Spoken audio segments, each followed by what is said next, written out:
Howdy, everybody. Today is Tuesday, October 22nd, 2024, and the time is 5:30 p.m. We're here for the regular session of the Coppell City Council. We do have a quorum present, so I'm calling the meeting to order. We're going to be convening into executive session in the first floor conference room. At the end of the executive session, I'll come back out and announce that work session is present, and I'll invite the public to attend. Thank you very much.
Howdy, everybody. The time is 6:45 p.m. We have adjourned from executive session. We're moving into work session in the first floor conference room. The public is invited and welcome to join us.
We have 4 items on the agenda.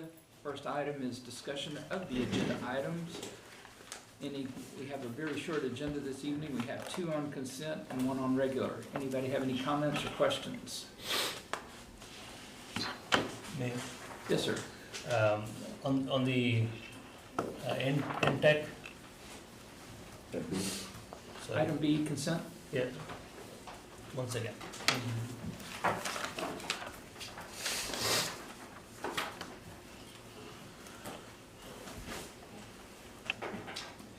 Yeah, 9B. Mike, I was looking for the total cost, and again, thank you for your responses. The total cost today, based on the lease that we have to pay or the service fee that we have to pay to Intech, in the future with the land and the building and the service, will the total cost be comparable? Do you have an There's idea? significant savings compared to staying in a lease. Okay. You answered my question. Thank you, And sir. I can feed you that information tomorrow. This council, a while back, got to see that before, so that's just the lag between you coming on council and. No, thank you. So we'll get you that information tomorrow. Thank you. Which was significantly less expensive than if we had kept doing all of the dispatch ourselves. Oh, I was actually. Yeah, you were asking about the property and the Yes. operations and maintenance, yes. And I understand that when we were doing it in-house, it was more expensive. And when we went to with NTech, the cost went down. Now with the third scenario where we will be owning part of the land and funding the building, I wanted to understand the total cost of ownership and my answer. Thank you. Okay. Any other agenda item questions? Yeah, sorry about that. It was ready, I liked it. All right, item B is discussion of the Code of Ordinances, Section 1-10-6-2.1. This is concerning our agenda item number, I believe it's number 10. Ashley, do you have the paper? I had Ashley query the different cities around to see how the our neighbors included the total time limit and also the ability to limit the number of speakers and or not content, but just the time. And what'd you tell me, 10 of the 18 Yes, sir. did limit the total time? I'll take two. Yes, sir.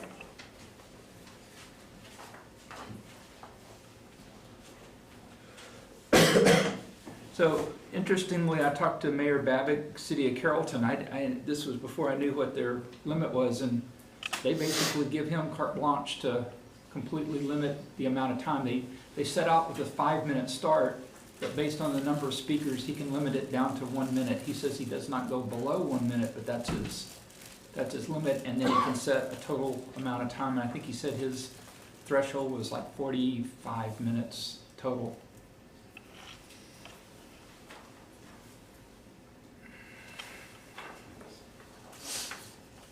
So any inclination to move forward with something like this on the agenda, either tonight or in the future?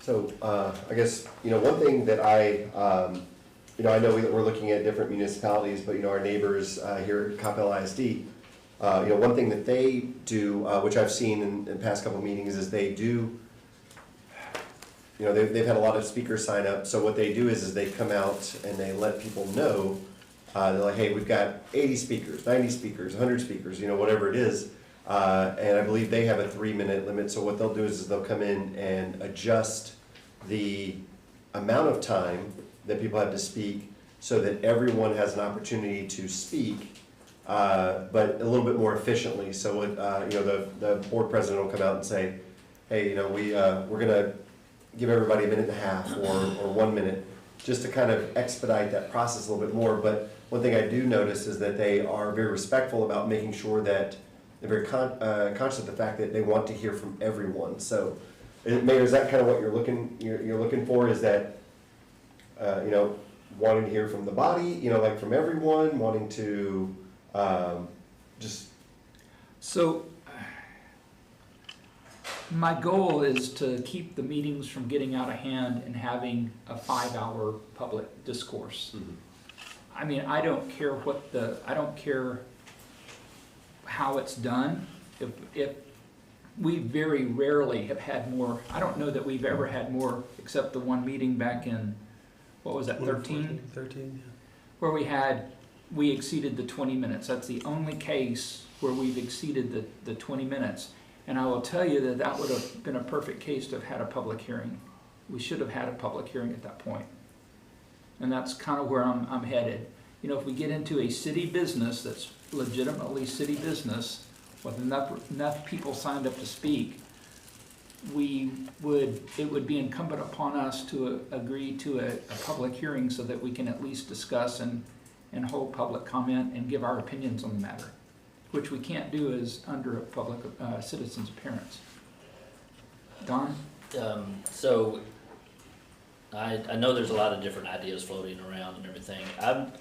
I'm not interested in really limiting the content of what somebody is going to speak about. So, but for the matter of efficiency, I guess I am okay with limiting from a time standpoint, that being the only thing. That's more of a black and white thing. That's not making a judgment call on what anybody's saying. It's just giving people the opportunity to speak. So we've decided on 3 minutes. I do like the fail-safe of if you get a large number of people. That's why I continue to like the ISD's constraint, is if you get over 15 people or a large number of people who are going to speak on a topic, there is discretion. Doesn't mean anybody has to, but there's discretion for the mayor to reduce the amount of time from 3 minutes. But even there says you got to give everybody a minute no matter what. So even if you have, like they recently had 80 people show up, that's still an hour and a half that you're hearing. And I suspect that when there's that much passion around a topic, you hear a lot of the same comments. So you're going to hear an hour and a half of a lot of the same comments. So I think that's a reasonable fail-safe. Because otherwise, if you give everybody 3 minutes, that's 240 minutes and whatever that calculates to, 4 hours worth. So it's just a fail-safe to try to limit when it's one topic like that. And what I like about the ISDs is there is still a threshold. You still have to get like to 15 people before you can do anything, before you have that discretion. And even if you got to 20, it doesn't mean you have to do it. So I like the fail-safe, and I like the 3 minutes per. So those are my thoughts. That's what I would be in favor of. I'll say, I agree with Don on that. I do like what Coppell ISD does. I do like the minimum that you have to hit on that before anything, and, I mean, as we, we're kind of talking, I mean, I don't know if I've been on this council and we've had over 15 people sign up to speak. So, I think that this would be a very rarely used, mechanism, if you will. And then at that point, I do like the idea that no event will a speaker be given less than 1 minute to address the board. So I think as long as it's very clear that the public knows that, like, hey, just so you guys know, we have so many people signed up. I want to give somebody an opportunity. Let's say that we have 80 people signed up on something. They have the opportunity to take a moment and kind of whittle, concentrate their thoughts into that, what can fit into 1 minute. I think that's the only fair thing if we were to adopt something like that. So as long as there was some sort of notice given ahead of time when we open up the citizens' appearance portion of the meeting, that people understand that they would have 1 minute in that case. Oh, our new changes will be recorded on the sign-up sheet outside the council chambers, as it is now. Okay. I am in favor of what Don just said. All right, so we do have the item today to limit or to extend the speaker's time to 3 minutes. Does anybody feel comfortable making an amendment to that motion, or shall we bring it back before the council at a future meeting? So, can I ask something? Sure. So, it's interesting, Coppell ISD, if they have more than 15 speakers on a single issue, and this is just citizens' appearance, I take it? for Yes. them? But they don't have a total cap. So they could have 240 people, limit them to a minute each, and still have Correct. 4 hours. 240 minutes worth of discussion, Yes. which I think is healthy. If you really have something that emotional and that controversial, I think it's better to let people come down and talk as opposed to feel throttled and not be able to talk. We haven't had it, to my knowledge, we never had it, that many people show up. I think we'd all be delighted if they did, but we haven't had that. I don't mind, setting some, hour-long cap or something and leaving it to the mayor's discretion based upon it. But I do think that if we know there's a controversial issue like that, I think we should also maybe tell the people that, given the interest in the issue, that we're gonna put on the agenda for the next meeting so that, we can all talk together about it and they will have another chance to be heard. Well, and the key there is you put it on as a public hearing, and so that you can discuss your opinions and what you're thinking during the discourse. The citizens get their 5 minutes to speak, 1 hour for, 1 hour against, and council can also express your opinions at the same I time. thought it was 2 hours for, 2 hours against. No, Well, it's just 1 hour each. 2 hours total. 2 hours total. Mark? The flip side of that, though, Jim, is people have cleared their schedule to come to that meeting, and now that you're telling them, well, come back to another meeting, and change your plans again. Yeah, that's a good point. I think if we can't take an extra hour and a half out of our life as elected officials, we cap it at 30 people, at 3 minutes, and then if there's more than 30 people, then we can dwindle that down, to a minute and a half or a minute. But, an hour and a half in the grand scheme of things is not a big deal. I mean, it really isn't. We signed up for this. We get such great pay. Wait a second. A cookie, You know something I don't? a cookie I got. No, but seriously, I mean, it's what we do. I am worried that we didn't make a much bigger issue out of something that it would be if we just let people talk. I mean, I'm very wishy-washy on this, but I tend to want to allow people to address an issue if they're really that concerned about it. Don? The only sort of, once the opposite side to your opposite side would be, Well, if it's not a city topic and you can, we have had that situation come up. Granted, we may not have hit 15, but we've had a national issue that people come and talk about that's not really a city related.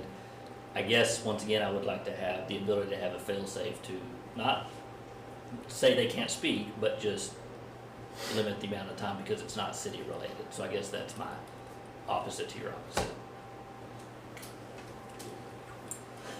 Ramesh? Thank you, Mayor. You know, from my time being an audience with the city council and being on the city council, I think we have a system that's working pretty well. I'm not in favor of having a maximum limit.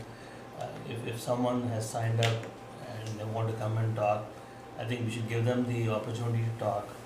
I may be open to changing it from a 3-minute to 2-minute or 1 minute, depending on the number. But I think we should give everyone an opportunity to talk if they come and sign up. If they're taking the time to come here, sign up and talk, we should let them talk. And I completely agree. My point in bringing this up is that I think to Don's is in the outlier, we need some fail-safe. And that's kind of what I'm asking for. But it's And- not to restrict people No. talking. No, not at I all. want to be clear on that. I'm not talking about saying people can't talk. It's let everybody talk, but Bijou? So, Mayor, we started this discussion because you didn't want to be in a position to make extending the time for people to speak from 2 to 4, correct? That's correct. Right. So we had discussion about this 2 weeks ago or 3 weeks ago, and we all come together and we had a consensus to limit to 3 minutes, That's correct. which we are going to be adopting today if we pass. Now we have an additional discussion, you want to limit, put timing on back, 20 minutes, right? That's what the discussion, we removed that 20 minutes maximum limit. Yes. Are you proposing to put it back? I'm asking this council to consider some limit, whether it's in the number of speakers, the total amount of time, or to give me some latitude to control the flow of the meeting, should we get in a case where we have an outlier. So we cited 2 examples from CISD, right? The UN. They had people show up because the school was closing. That's an emotional subject for the people. Mhm. And they had town hall discussion as well, in Mhm. addition to this public hearing. So they had an ample opportunity to discuss that particular subject. Then this was a public forum, and probably why they limited to 80 minutes or whatever they had.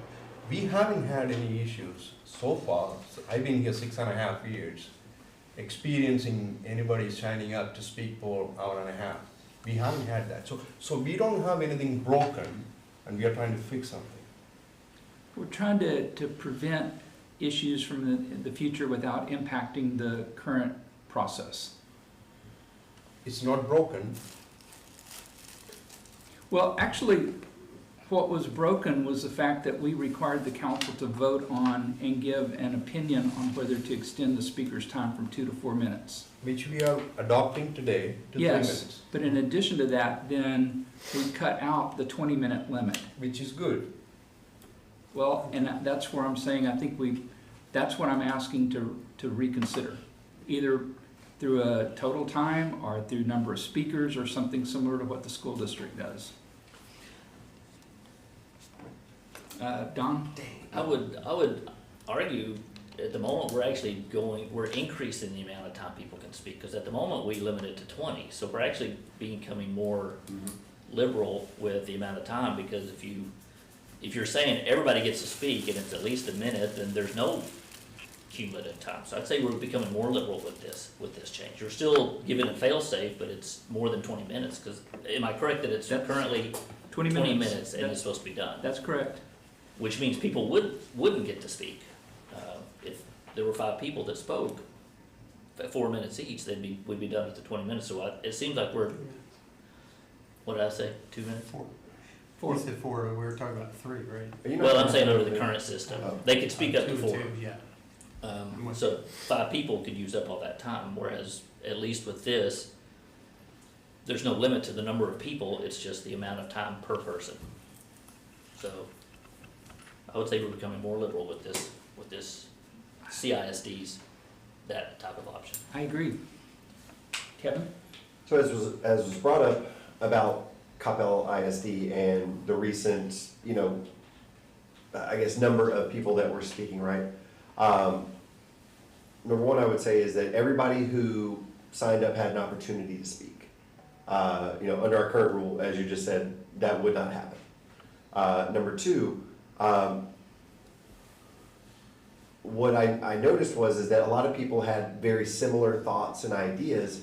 So it did start to become a little bit repetitive in the sense that, like, as a board, we've sat here in meetings before and, we get fatigued, right? And as you said, it's what we signed up for, right? But, we've been in meetings and things and we all get tired head and we need to take a break and stuff like that. But, if you're hearing the same thing over and over, I think by adjusting that time, it does help make sure that people have their thoughts organized, they're able to get to their point, and we still get to hear from everyone. And I think that's the most important thing. And I think that that's what I'm hearing from you guys. It's important that we want to hear from everyone. And I think that that's where this council is landing on. But I don't think that giving the mayor the latitude to be able to adjust from 3 minutes to a minute and a half or a minute, I don't think that necessarily is a bad thing in the sense that it does keep the meeting flowing. And it does help people get to their point quicker to make sure that they're getting to the meat of what they want to say. And I think that's the most important thing is I want to hear what people, like, why are you here today? Why are you here? And I think by adjusting that, if we do have a really long, line of people, it helps us get to that a little bit faster. Because I do want to hear from everyone. I think it's important. Anybody who signs up, we're able to hear from them. But it does get a little repetitive, I think is probably the best word on some topics. And in the past, although rarely, the mayor has asked for groups of people to consolidate their discussions so that, a primary speaker is speaking for the group. And we've done that before. That's very effective. If we ever have a case going forward where we have a number of speakers that are going to speak on the same topic, I'd encourage them to do the same. Yeah. So I'm in favor of allowing everyone to speak. That's my premise, that's my base. What we are discussing is the length of the speech, right? And after the 50th person speak, they will realize, oh, it's the same point. They may take only 30 seconds and they sit down. That can happen. We don't have to impose, hey, you only have 1 minute. They may say, everyone, 49 speakers said, don't do this. And the 50th speaker will say, okay, that's the same point. I'm done.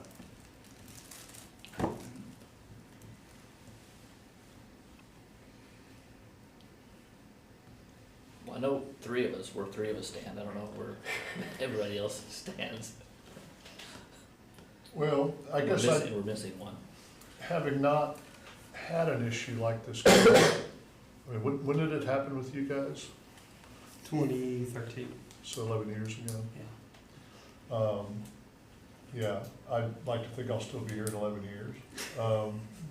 But, that's in God's hands, not mine. I don't know, I mean, I guess, if we set it at like 30, if we have more than 30 speakers sign up for something, something that's never actually happened except 11 years ago, and where we could limit it. I mean, it just seems like at this point, we just don't have enough people coming down here. We keep lowering the tax rate. Everyone seems awfully happy. So,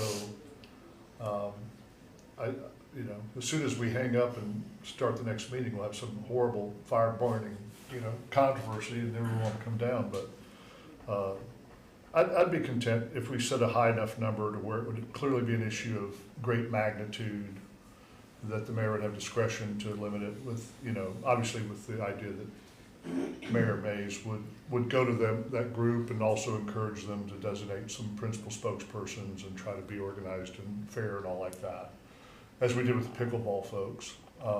And they didn't have a problem getting organized and, making an effective presentation.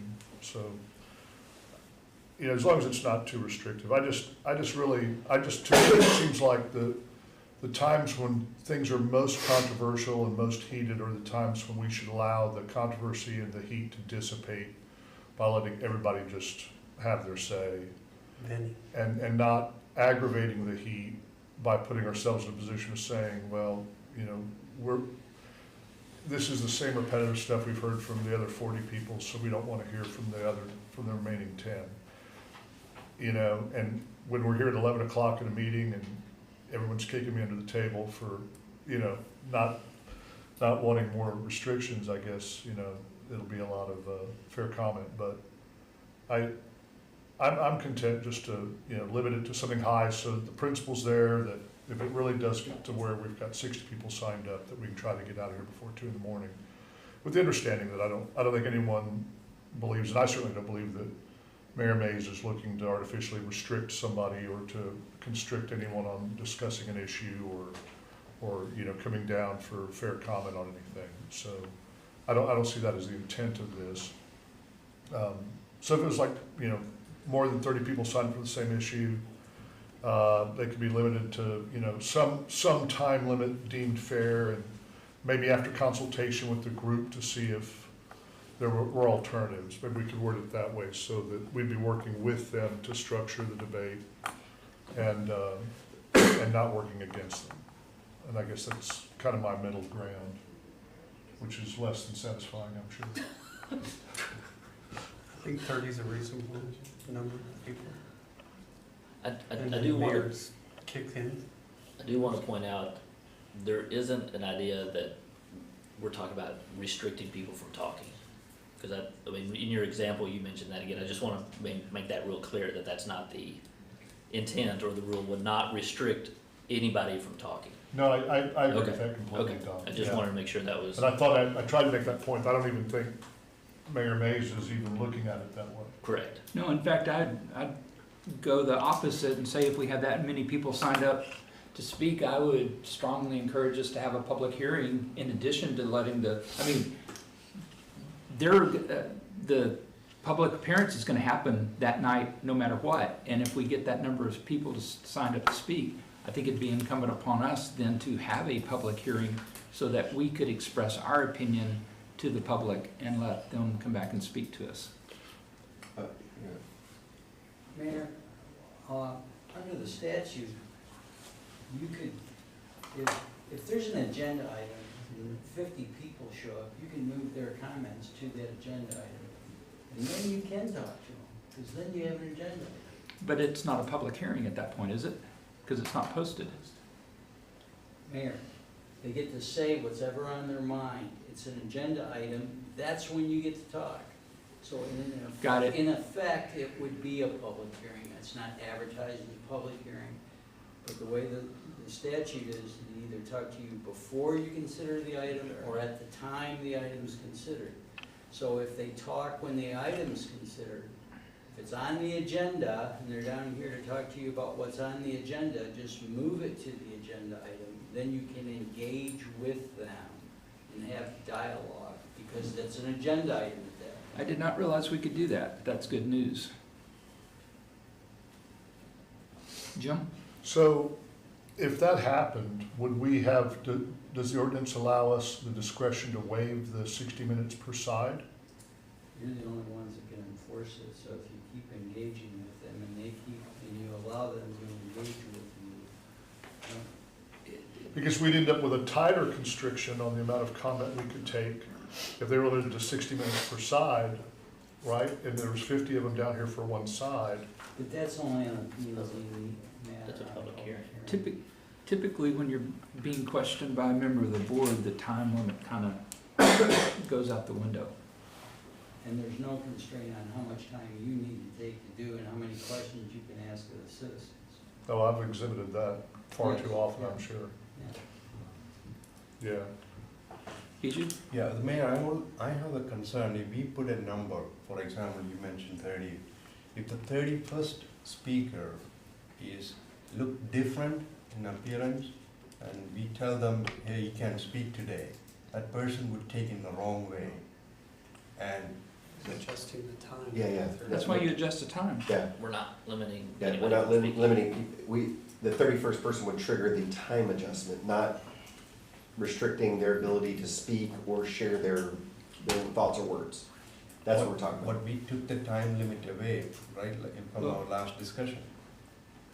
So I think what I'm hearing is we would say something that the speaker's time may be limited when the total number of speakers exceeds 30.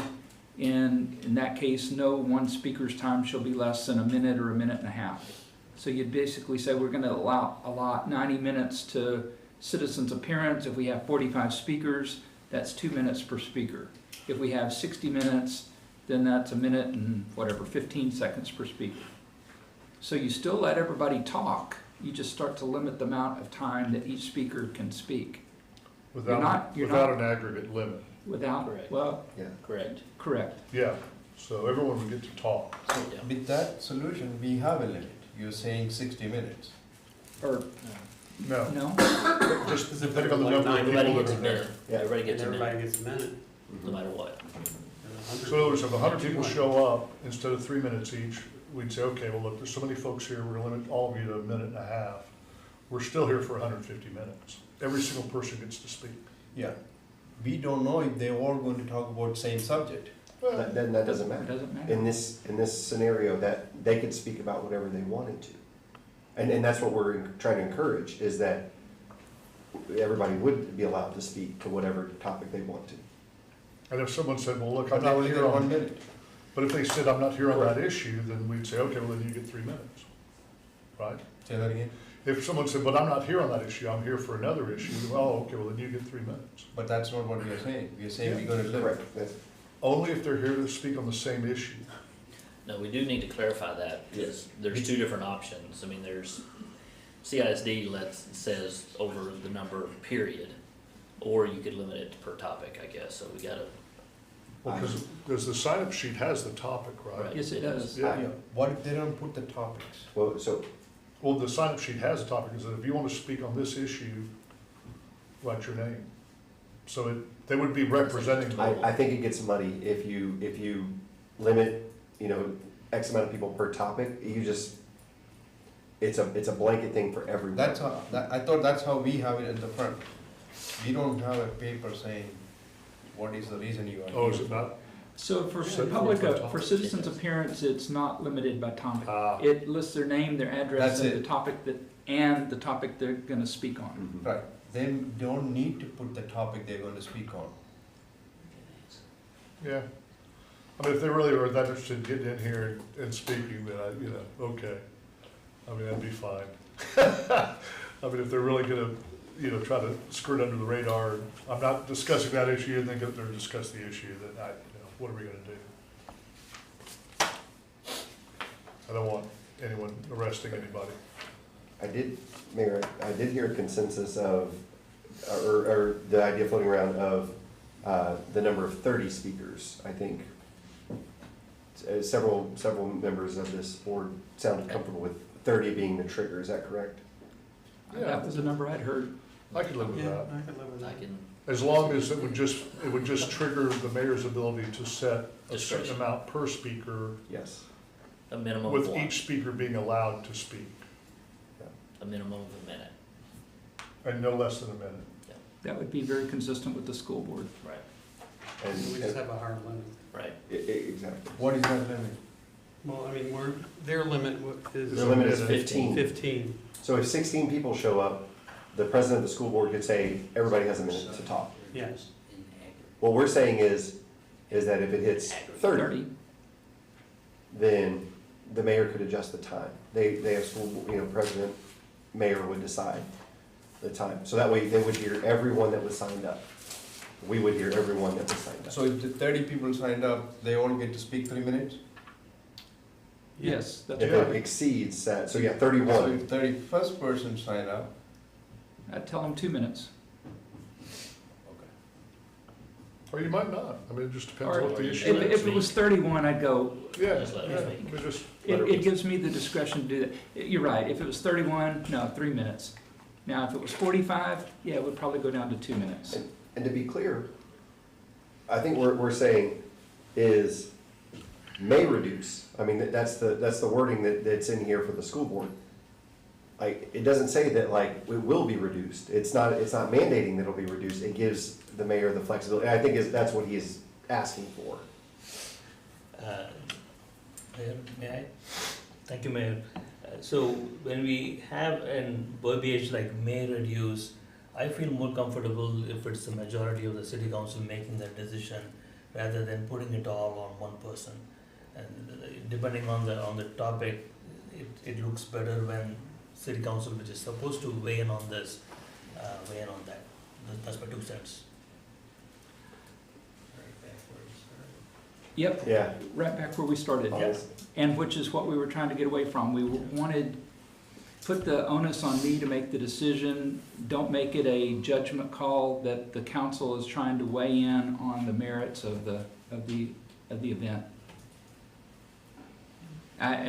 You know, and I keep coming back, you know, it's got to be a judgment call, and that's why I do like the word may reduce. That gives me the ability to adjust it as necessary. Well, I would propose we go ahead and vote on what's teed up tonight, because I like that, and I think it's a good one. And then maybe take this up at the workshop as to an amendment. We can do that. I just, To be clear, I mean, kind of to your point, when we get out there and we make the vote, I mean, we all have the power. I mean, we have amendment power.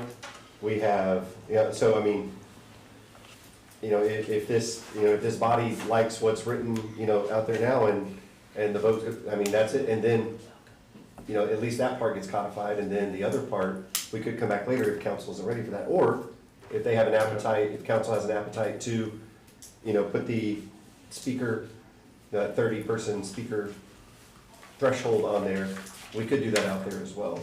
I'd rather see it in writing and let everybody toss it out. But I do like what's proposed, and I do think it makes sense.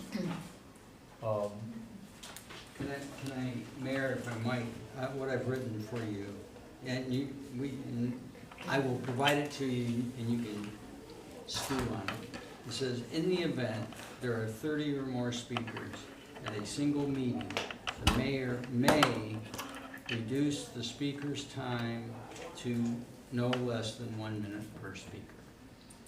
Okay, well, if that's all it is, then that's fine. I was having a hard time with how are we gonna word it, how are we supposed to, craft an amendment? It's his job.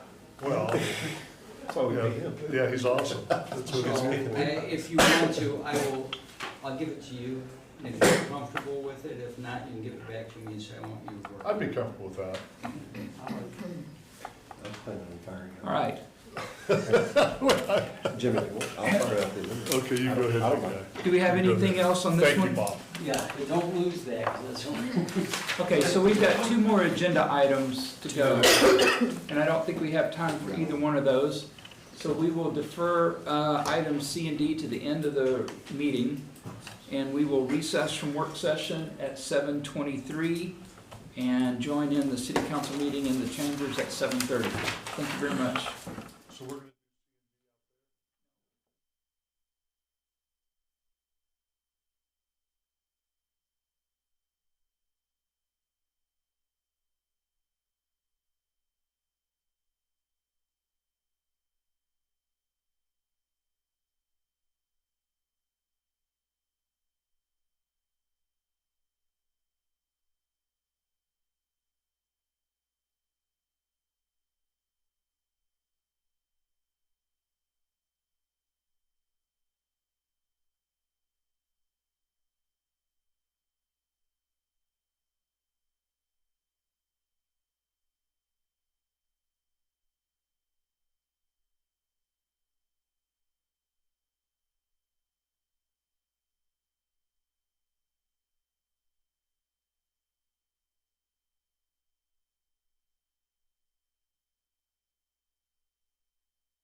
just lost one.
Good evening, everybody. The time is 7:32 p.m., and we're here for the regular session of the Coppell City Council meeting. We do have a quorum present, so persons wishing to speak during our citizens' appearance or the public hearings must sign the appropriate register located outside the council chambers and list your address. Tonight, for our invocation, we have Elder Dax Cherry with the Church of Jesus Christ of Latter-day Saints here to give the invocation, and then we will recite the Pledge of Allegiance.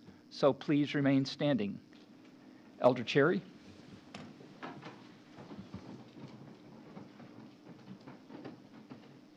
Father in heaven, we're grateful for this day and all you've given us. We're grateful for this opportunity we have to be here today.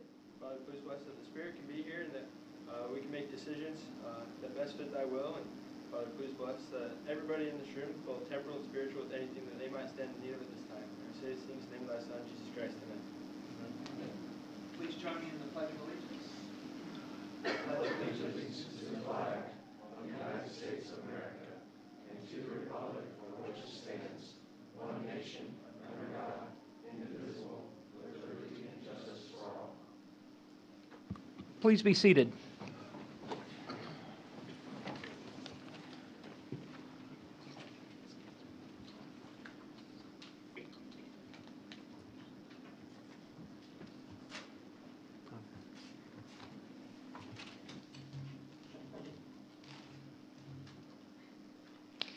We have a couple of proclamations tonight. The first one is a proclamation designating the week of November 4th through 8th as Municipal Court Week.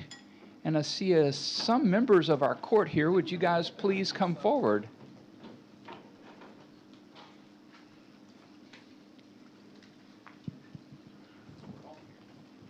We're all here. Come on down. Judge, how are you?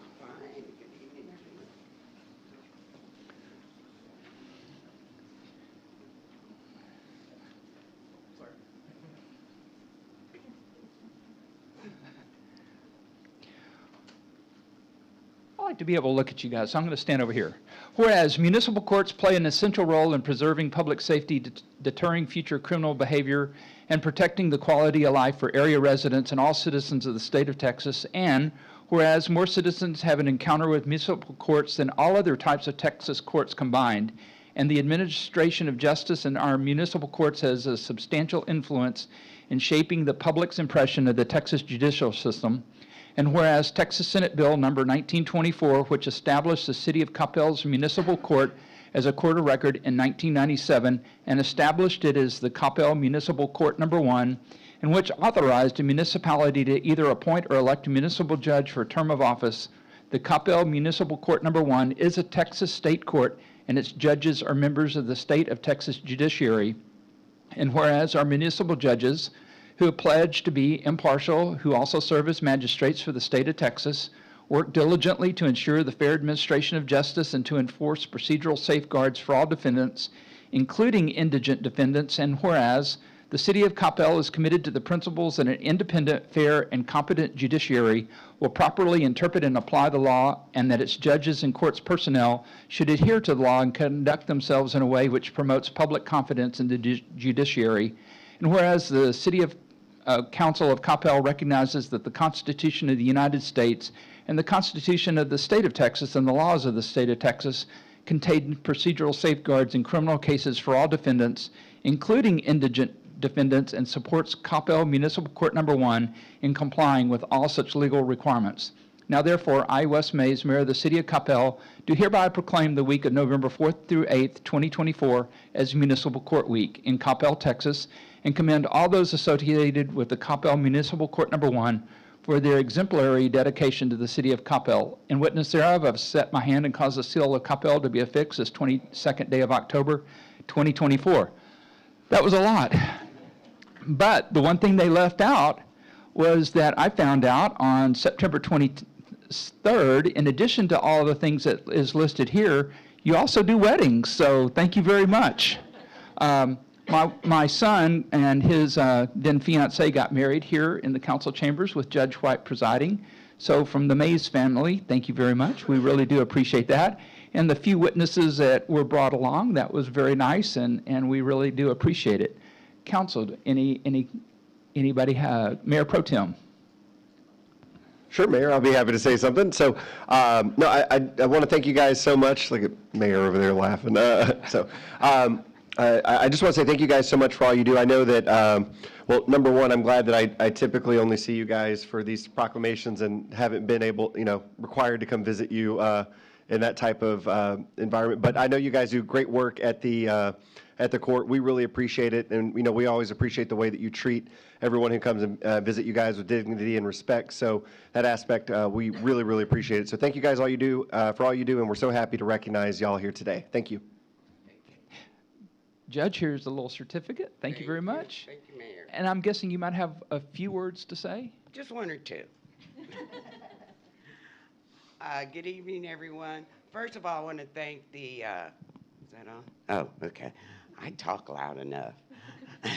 I want to thank, on behalf of myself, Judge Graham, Judge File, and Judge Lafferty, who couldn't be here tonight, and all of the entire staff. And first of all, let me kind of introduce the staff, because we've got some new people that weren't here last year when the court was recognized.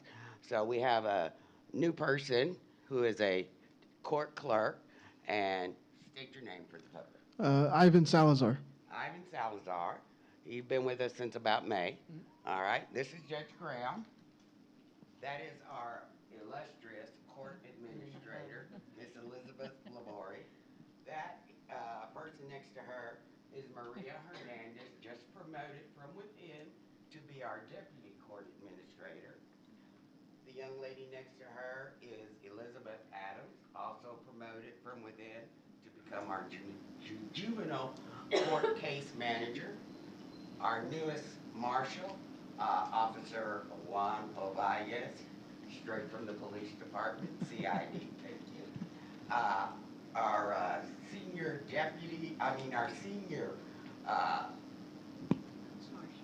marshal, Bruce Kyer, and our middle marshal,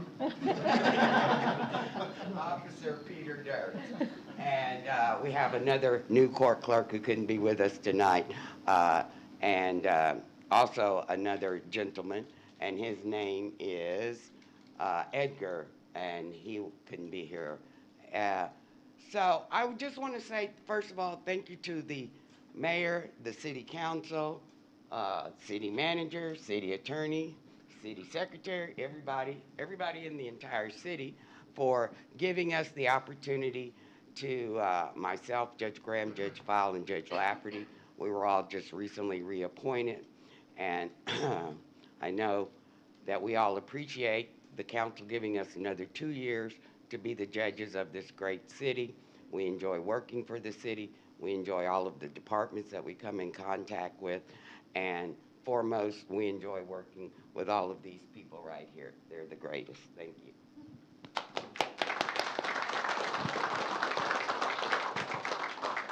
Thank you very much. I do want to get a photo if I can.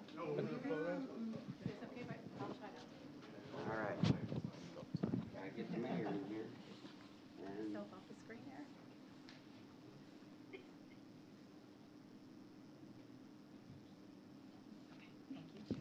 thank you.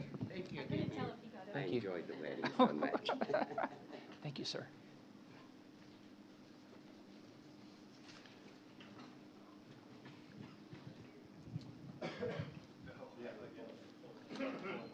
Item number 7 is a proclamation designating the month of November as Arbor Day Celebration Month, and I believe we have Adam and Jonathan here. Come on down. And anybody else?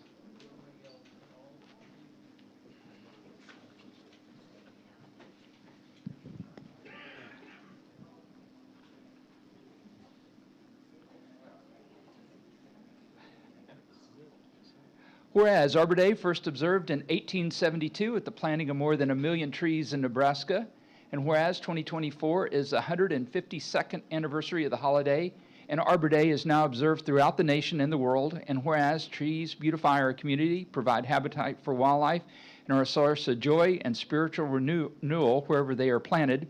Now therefore, I, Wes Mays, Mayor of the City of Coppell, do hereby proclaim the month of November as Arbor Day Celebration Month in the City of Coppell, and I urge all citizens to celebrate Arbor Day and support efforts to protect our trees and woodlands, thereby proclaiming the well-being of the future generations. In witness thereof, I set my hand and cause the seal of the Coppell to be affixed this 22nd day of October, 2024. Thank you very much, guys. I really appreciate what you do. Who's going to be speaking for the group? My name's Jonathan Ward. I'm the Recreation Supervisor at the Biodiversity Education Center, also known as the Tree Palace of Coppell.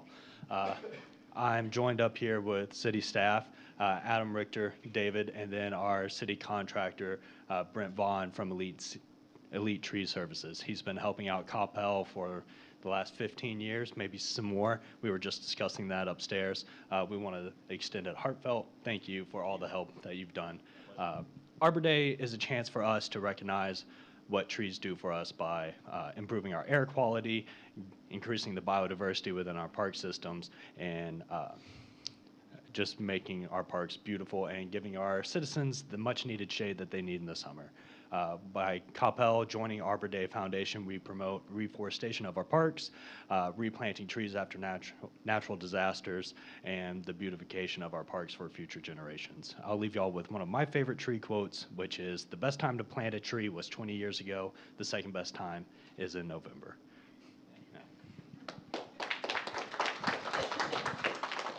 Thank you very much. Councilmember Brianna Hinojosa-Smith. Thank you, Mayor. I just wanted to say thank you to each of you and your team.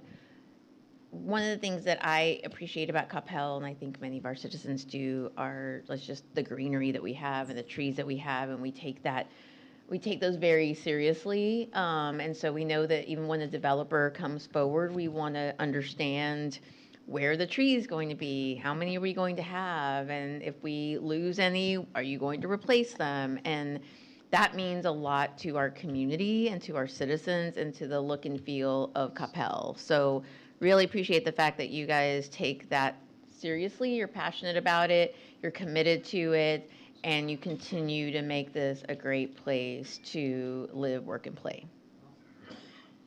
So here's a little proclamation, and it's photo time.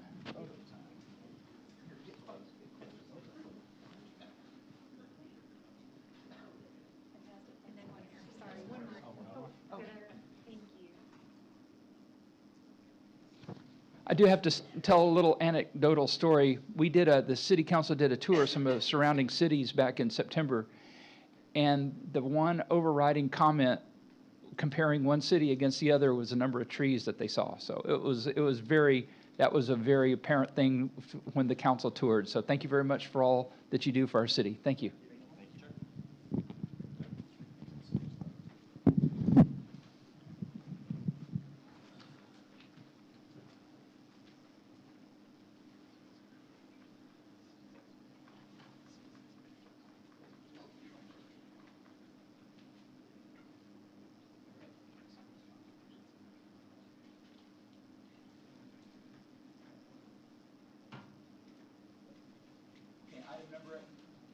Item number 8 is our citizens' appearance. Persons wishing to speak must sign the register and list their address.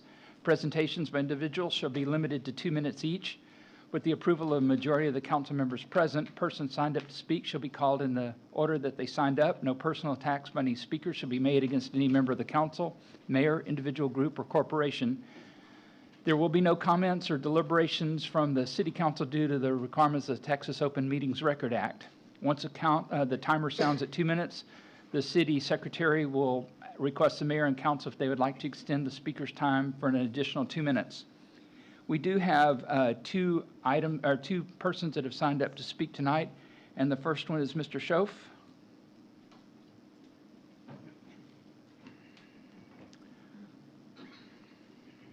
My name is Dave Schaaf, 215 West Wind Drive.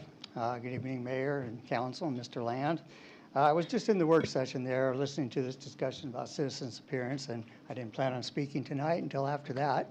So I have a couple comments, suggestions for you. One, you have to ask yourselves, what is the purpose of having a citizen's appearance? And to me, as having been done this a few times, and you all know me, I think, it's to convey information or thoughts in a meaningful, productive way. And you're talking about using the school board example of how they do it. I've been at these school board meetings the last few months. There's lots of problems with the way they do it. I also like to mention that 1 minute is not enough time if you have any serious thoughts about anything. I understand limiting it, that's fine. And also limiting the amount of people that there, I don't think it should be a priority just to get everybody to speak. If they're all gonna say the same thing and not have enough time to say anything productive or meaningful. The school board members who have talked to some of them they're getting inundated with emails at home and everything else, in addition to being at a meeting, which I sat through for an hour and a half listening to the same, different people say exactly the same thing. And they even had gamed the system, some families, where they'd have a computer and the father would get up and speak for a minute, then the mother would take the computer, continue on for a minute, and then children would get up. Same family. So I think you guys have a lot more to consider than just what's going on here. I'm not sure that you've given it enough time to really flesh it out the way it needs to be. But I don't think you need to focus on just getting everybody a time to speak just because you want to give everybody a time to speak. If it's not going to be productive, why do it? So it needs to be a lot more practical solution to it. And my time's up for 2 minutes, and I won't ask for an extension. Thank you very much. Thank you for your comments tonight. The second person that signed up to speak was Joanne Ross. Ms. Ross?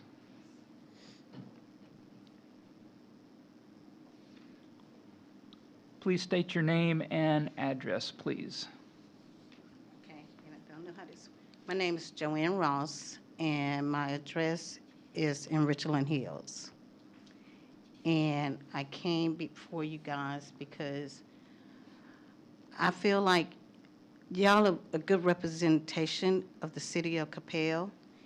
And I feel like I was terminated because of the HIPAA law.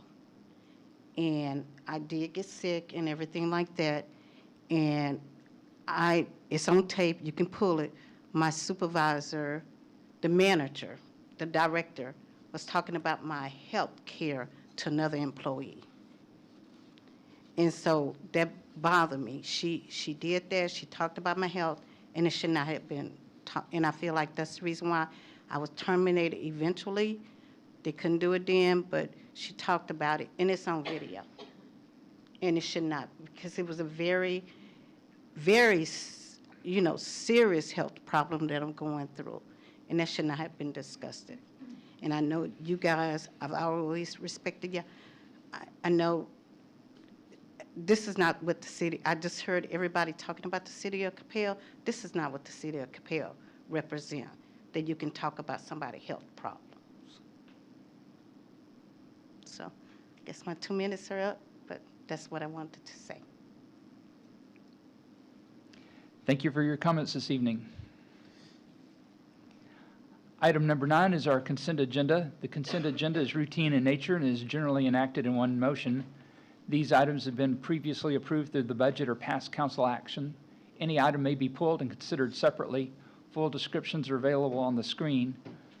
Council, do you have any questions or wish to pull any of the consent agenda items from the agenda?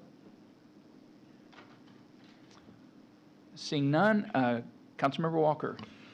Thank you, Mayor Mays. I move that we approve the items on the consent agenda. Just looking to see what, A through B. That's a very long list. Indeed.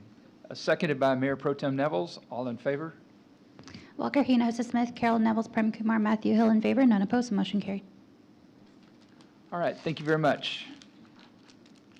Item number 10 is consider approval of an ordinance amending the Code of Ordinances by amending Chapter 1 Administration, Article 1-1 by repealing and reserving the said section of such article in its entirety and adding Article 1-10 rules, things, and times and procedures for conducting city council meetings and authorizing the mayor to sign. This was a request that we had discussed in work session previously, and Mr. Hager, do we have the language for that? I do not. Yes, I gave it to, Kevin. I think you, Mr. Walker? No, I have the language for the. Oh, okay. I have the language for the amendment. All right, so we've had a extensive discussion in work session, so we'll be continuing that here. Councilmember Hill. I'd like to make a motion to approve item 10. Could we read the item specifically into the record? Or would you care if I did that? No, I can do that. Consider approval of an ordinance amending the Code of Ordinances by amending Chapter 1 Administration, Article 1.1 by repealing and reserving said section of such article in its entirety and adding Article 1-10, rules, times, and procedures for conducting city council meetings and authorizing the mayor to sign. Thank you very much. Mr. Hager, Yes. do you have the language that we had proposed for that? No, he's got the amendment. Yeah, he's going to amend it. Yes. Mayor and council, the ordinance is a change to Article 1-10, Section 1-10-6.2.1, citizens' appearance, and repealing the old ordinance, which had time limits in it, 2 minutes with a 2-minute extension. You, during your discussions, agreed on 3 minutes without changing that time limit. You discussed in your work session this evening about adding language in there. If there were 30 or more speakers, then the mayor had the ability to reduce the time to no less than 1 minute per speaker. And so I've given that language, the amended language, which does not appear in the written ordinance tonight, to Mayor Pro Tem to introduce. Okay, thank you. And Councilmember Hill's motion is for the original ordinance. Right. So thank you. Do I have a second on that? Councilmember Prem Kumar, is there any discussion? Our Councilmember, Mayor Pro Tem Nevels. Thank you, Mayor. I'd like to move to amend the motion on the table. I'd like to take the language that has been read in, and then I'd like to make the addition, in the event that there are more than 30 speakers registered for citizens' appearance, the mayor may reduce each speaker's time to no less than 1 minute per speaker. Thank you. So we do have an amendment to the motion. We have a second by Councilmember Carroll. Is there any discussion on this amendment? This discussion is specifically related to the amendment, which is limiting the number of speakers to 30 and allowing the mayor to limit time should that number go over 30. Councilmember Matthews. Thank you, Mayor. We had a discussion about this topic 2 weeks ago, and the consensus among the council members was to reduce the speaker's time to 3 minutes, and that's what we have in today's published agenda item. Now we have an amendment which I do not support.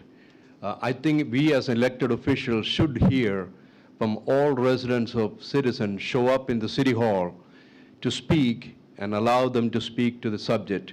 We should not restrict the residents to speak or reducing their time if number of persons show up in the city hall. We as elected officials should listen to them. We only have 2 meetings in a month. And if allowing them to speak for any subject they wish to speak to the elected officials, their concerns. We have number of speakers came up today. We had 2. And that's the first time I'm hearing about an issue that I never heard before. So these are the opportunities for us to speak, to hear from all residents. Nothing is broken. We should not fix it. Thank you. Mayor Pro Tem. Thank you, Mayor. No, definitely, Councilmember Matthew, I want to thank you for sharing your thoughts on the matter. I mean, that's the great thing about the way our government works is we all have the ability to speak our mind and share our thoughts. So I want to thank you for that. I do want to make sure that the public understands the way that the system is set up right now. So right now we have a standard 2-minute citizens appearance, and at discretion of a majority vote of the council, an additional 2 minutes can be granted. I think that going to 3 minutes streamlines that process. I think it just makes it very easy. I'm in my 4th year of serving on council, and I've seen people come up and they don't understand how to ask for the additional 2 minutes. It can be a little awkward. It's right in the middle of their, their thought process, if you will, and then mayor will, or city secretary will stop them down, and it's just a cumbersome process. So I love the idea of streamlining the process to just a full 3 minutes, no interruption, and that way our citizens can plan for that. The reason why I proposed the amendment was that, in case our chamber was filled with, 30 or more speakers, more than 30 speakers on a topic, I think it's very important that we do hear from everyone. In our current rules that we have a 20-minute limit on total citizens appearance. So, Councilmember Matthew, while I appreciate your words, I do think that that is a piece of it that is broken, because once 20 minutes is up at citizens appearance, we shut it down. That's we have the rules in place to be able to shut that down.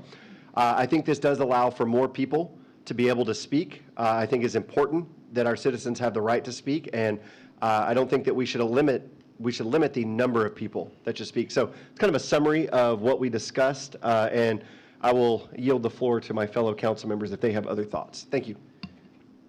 Thank you very much. Yes, and it does give everyone the chance to speak. So this is not limiting the number of people that will be speaking. Councilmember Walker. Thank you, Mayor Mays. Obviously I know that I very much want to hear from everyone that takes the time and makes the effort to come down here to address council. And I agree completely with the sentiments that have been expressed that public appearance provides them a forum to bring issues that are not necessarily before us on that particular agenda.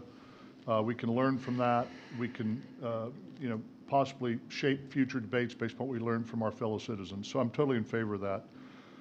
The only reason I'm supporting the amendment is really, I guess, twofold. Number one, this is not something that's happened since 2013, I think. So we've not had more than 30 people show up in 11 years.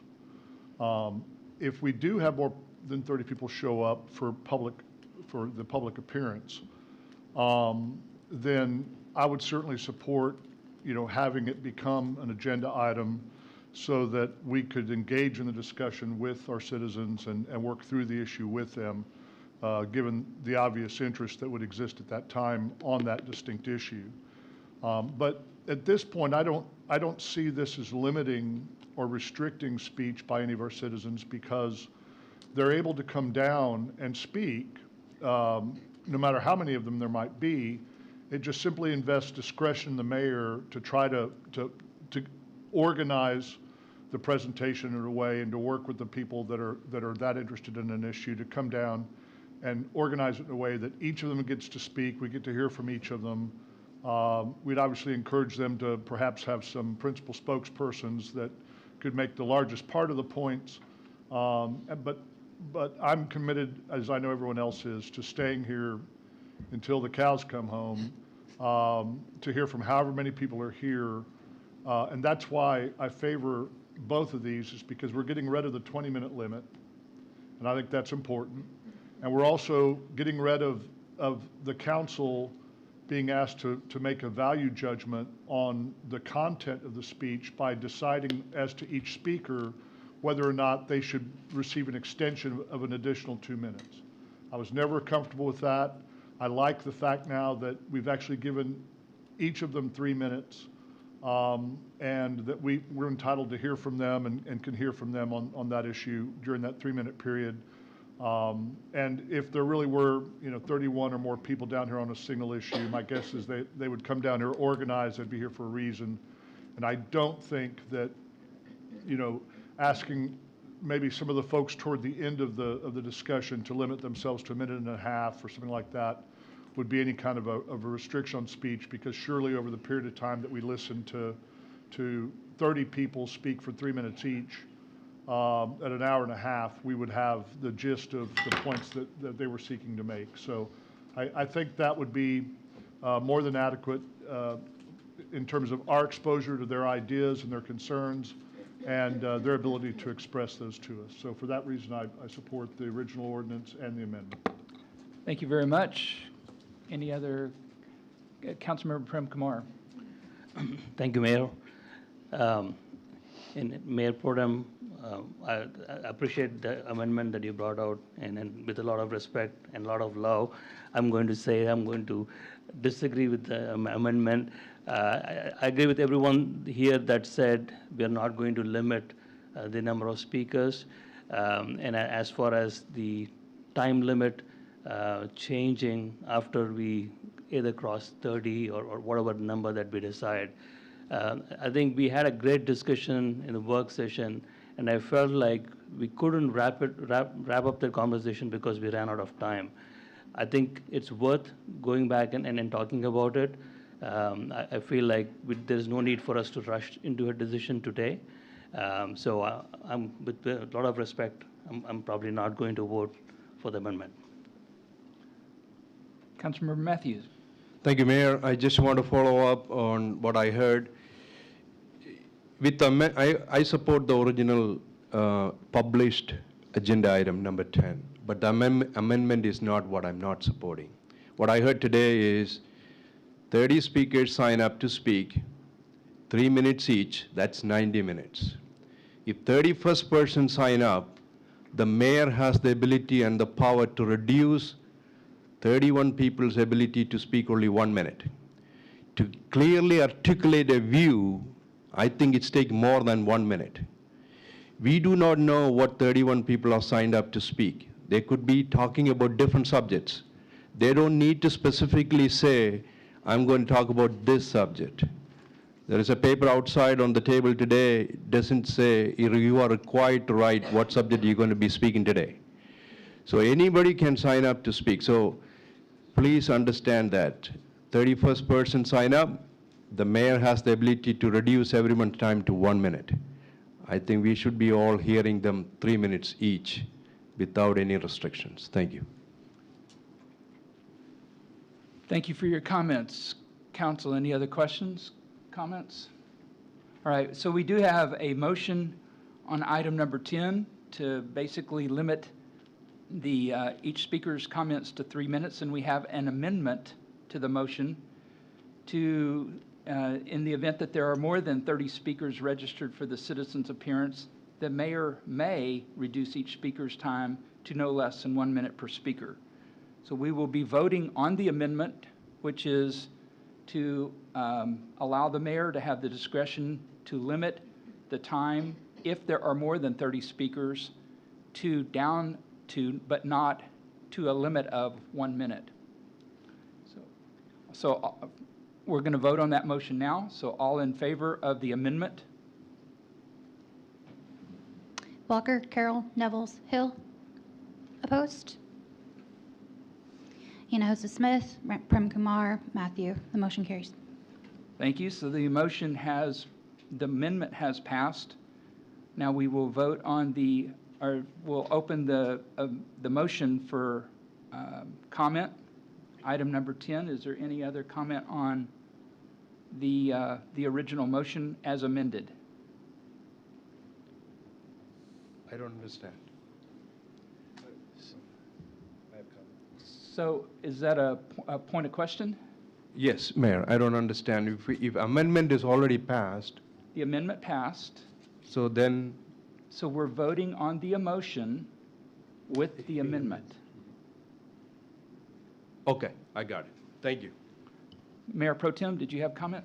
I did, Mayor, thank you. I wanted to make sure, a point of clarification on that. The intent is to make sure that the mayor, he has the ability to adjust up to, or down to 1 minute if possible. I just want to make sure that's very clear to everyone. So hypothetically, if our mayor, we have 45 people signed up, well, he could, or the mayor could choose to reduce it to 2 minutes or 1.5 minutes.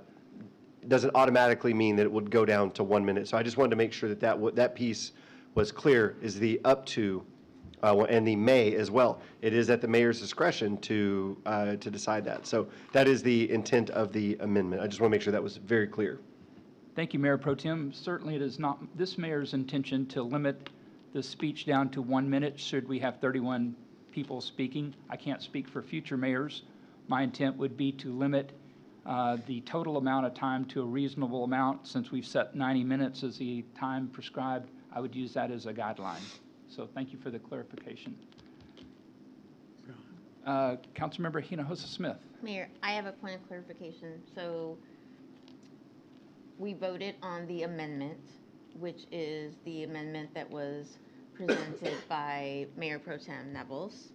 And so voting on item 10, what exactly is that? Okay, so item number 10 is to limit during public appearance, each speaker shall be allowed 3 minutes per person. Gotcha. So this was the 31, over 31? Yes. Okay, thank you. Did that clarify? Yes. So the 3 minutes is still in effect, up to 30 people. Then the mayor has the discretion, if the number goes over 30, to begin limiting the amount of time to limit the total speaker's time. And also the original 20 minutes. And thank you, Mayor Pro Tem. And the original 20 minutes was deleted from the ordinance. Mayor, one more question. Yes, sir. So, just point of clarification here. Since amendment is passed, even item number 10, I dissented, therefore the majority passed, 4-3 now. So if the 10 passes 4-3, it's going to take effect with 30 people ability to speak, correct? That is correct, sir. Okay. Yes, the motion before the council is item number 10 with the amendment as voted on and approved. Also, all in favor of, I'm sorry. Sorry, yeah, I'm going to make a comment for fun. So, and I'm still confused, by the way. And maybe, Bob, you can, Mr. Hager, maybe you Yeah, can clarify. But before you do that, hold on. Okay. Please, thank you. So, I'm going to make a comment. As long as I've been on council, and Mr. Hager, you can correct me if I'm wrong, I don't know that we've had more than 30 people. And if we had, maybe it's been like one instance. But it's an exception to the rule. It's very rare. So I don't know that we will encounter that. And I feel that a lot of the conversations sometimes that we're currently having are as a result of things that are happening outside of the city council per se. I believe that everybody should have their time up there. I do agree with the 3 minutes because I think it makes it very awkward when we had the extensions, right? And the mayor having to be in a position of looking around. and having to decide, and I think it was, I think I've only seen it once where we've said no to the extension, but for the most part, we have. And so that was why I voted no for that, because I think it's, if someone comes here and they've taken the time and they've waited as long as they have to speak, then we should hear them out. And I would hope that not only this mayor, but future mayors would also think that through, because I think it is hard in a minute to articulate what you want to say. So now, Mr. Hager, my question, can I ask Mr. Hager a question? You may. Okay, thank you. Mr. Hager, just so that I'm clear on what I'm voting on now, because it could be different in how I vote, I want to understand now what exactly I'm voting for. Okay, I'll preface it by saying the current ordinance, as we sit and stand here today, says you have 2 minutes with a 2-minute extension with a 20-minute aggregate. The ordinance, as originally written and presented in your council agenda packet, was to remove the aggregate, then take the 2-minute and 2-minute extension and trade that in for 3 minutes without any aggregate time limitation. During the work session, the discussion was had, what if we have 30 or more than 30 speakers sign up for citizens appearance, and have we lost control of the meeting and that kind of thing? And council said, you know, it doesn't happen very often, but if we had 30, that might be something that needs addressed. And the amendment was proposed during the work session. So what you're voting on now is 3 minutes, no aggregate, with the mayor given the discretion to reduce the speaker's time from 3 minutes to less than 3 minutes, but in no event less than 1 minute in the event that we have 30 or more speakers. Thank you, I appreciate that. Councilmember Prem Kumar. Thank you, Mayor. I was in support of agenda item number 10, and as I had earlier expressed, I was not in support of the amendment. My concern is, yes, we have a great mayor today, but there could be an opportunity in the future where the majority of the city council may not be in alignment with the mayor on limiting a topic from 3 minutes to whatever between 3 and 1 minute. I think that responsibility should still remain with the majority of the city council. Therefore, I would not be in support of item number 10 in addition with the amendment. Thank you very much. Council, any other comments? Just to be clear, we're voting on the motion as amended, item number 10. All in favor? Walker, Carroll, Nevels, Hill. Opposed? Hinojosa, Prem Kumar, Matthew. The motion carries. Thank you very much.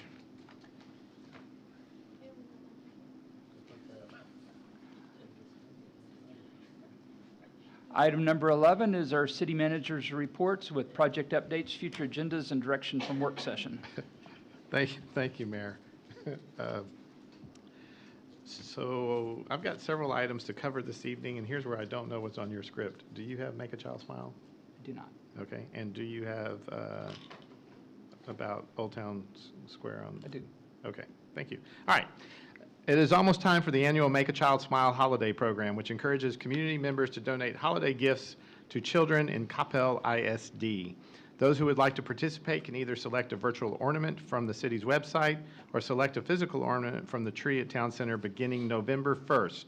The ornaments will include a child's gift preference and clothing size.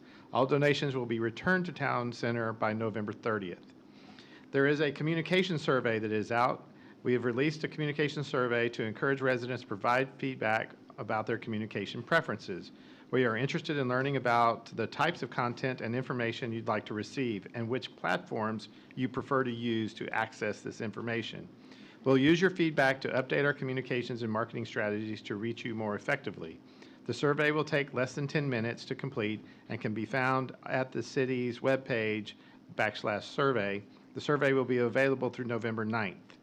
Magnolia Park Trail, the contractor continues to pump water out of the pond to allow access for construction equipment. Grading work is continuing. Woodhurst, all the street pavement is complete with the exception of the stamped concrete at Hertz. Working on sidewalk construction, irrigation repairs, and final cleanup. I know those residents are going to be extremely happy to have us out of there. Dart, completed the sidewalk on Southwestern Crossing and getting ready to pour the sidewalk at Coppell Road on the west side. On Fire Station number 5, you'll see that the CMU work concrete masonry units are going to be going vertical this week. The service center site work has started for parking area and is expected to take 4 to 6 weeks. Just as a reminder, we have the groundbreaking next Tuesday night, I believe at 5 o'clock. Then we have our work session at the LSP that same night on the 29th. The DeForest Lift Station site improvements begin with the preparation for driveway repairs. 635 and Beltline, the U-turn. TxDOT's contractor is finishing forming up the bent caps for the new U-turn bridge. Once the bent caps are in place, they will schedule the 30-day advance notice for the weekend full closure of 635 in order to place the beams. TxDOT is targeting early December for the weekend full closure of I-635 to place beams for the new U-turn. And then you have the Saturday, October 26th, so I'll leave it to you. I do. Item number 12 is mayor and council reports on recent and upcoming events. Come on out to Old Town in your Halloween best on Saturday, October 26th from 9 a.m. to noon.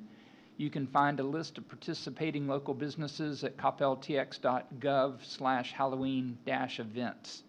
Big fun time for all the kids and adults alike. Item number 13, council committee reports concerning items of community involvement with no council action or deliberation permitted.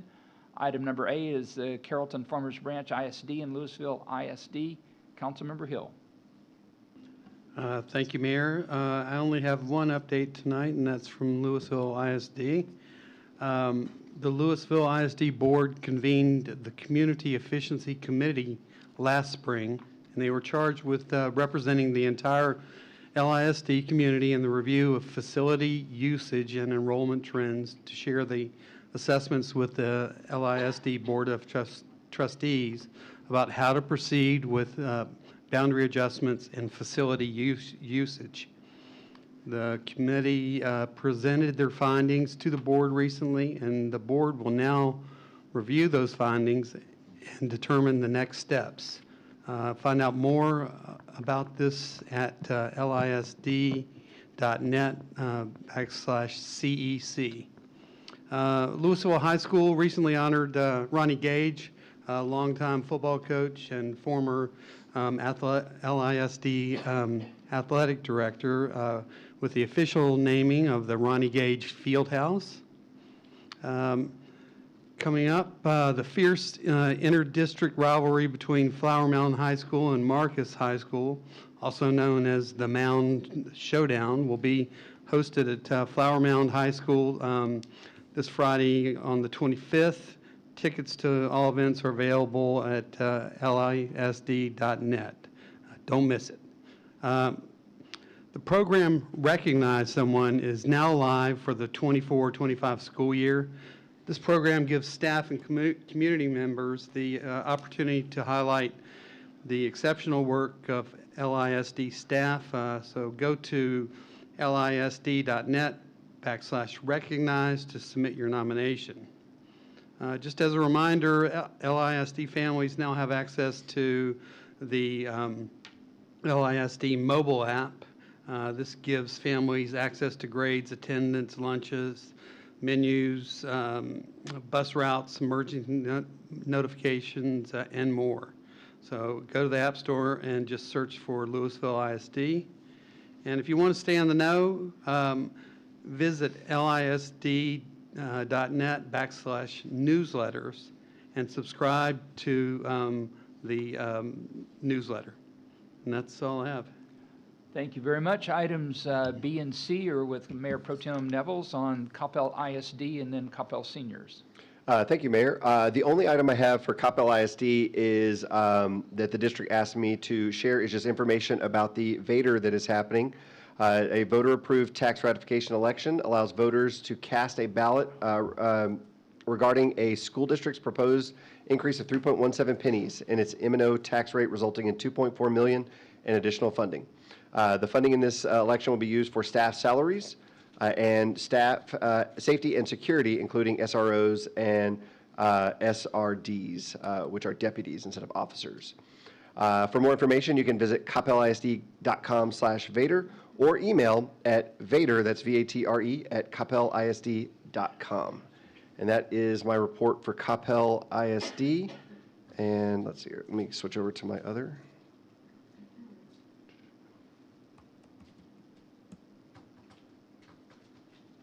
All right. And for a quick senior update, so what's been going on at the Senior Center, just a monthly recap from September. So Community Connections Bingo was on September 6th. It was a hit. Kelly Luther of the Coppell Police Department called bingo and was assisted by Melanie Etchire of the Village. Health Connections, getting ready for flu season on 9/13 was well attended. Ann Segovia with Molina Healthcare came and shared information about preparing for the upcoming flu season. Friend Connections, Crafts and Games was held on September 18th and September 20th and was very popular. Many of our participants took home full advantage, or participants took full advantage of letting out their creativity and competitive spirit. Digital Connections, which is the social media challenge, was held from September 23rd through 27th. This was put in place as an introduction for our participants to connect with the city of Coppell and each other on our social media platforms. Next year, we are hoping to improve our celebration on Senior Center Month. And then coming up tomorrow, which council is invited to, is the Senior Center Munch and Learn Chili Cook-Off. So just throwing that out there. Starting at 11:30, all chili entries will be judged by our amazing judges, Tracy Leach, Michael McDowell, Kevin Richardson, Adam Luther, and Kelly Luther. And then seniors, if you have any questions about the Senior Center, you can please reach out to Pam Walker. And that concludes my report for the Senior Center. Thank you, Mayor. Thank you. Item number D is report on the Coppell Arts Center Foundation with Councilmember Walker. Thank you, Mayor Mays. Exciting things are happening with the Coppell Arts Center Foundation, and fall has certainly been a busy time. Now, this might be rough to hear, but the CACF Coppell Arts Center Foundation Dog Fashion Show and Adoption Event is over until next year. It was a tail-wagging success. On Saturday, October 5, the CACF hosted its 4th annual Dog Fashion Show and Adoption Event. The main stage for all the doggy divas to strut their stuff was in the Grove, out in front of the Art Center itself. This was the biggest turnout that the Art Center Foundation has seen for this event, and it is growing every year in popularity.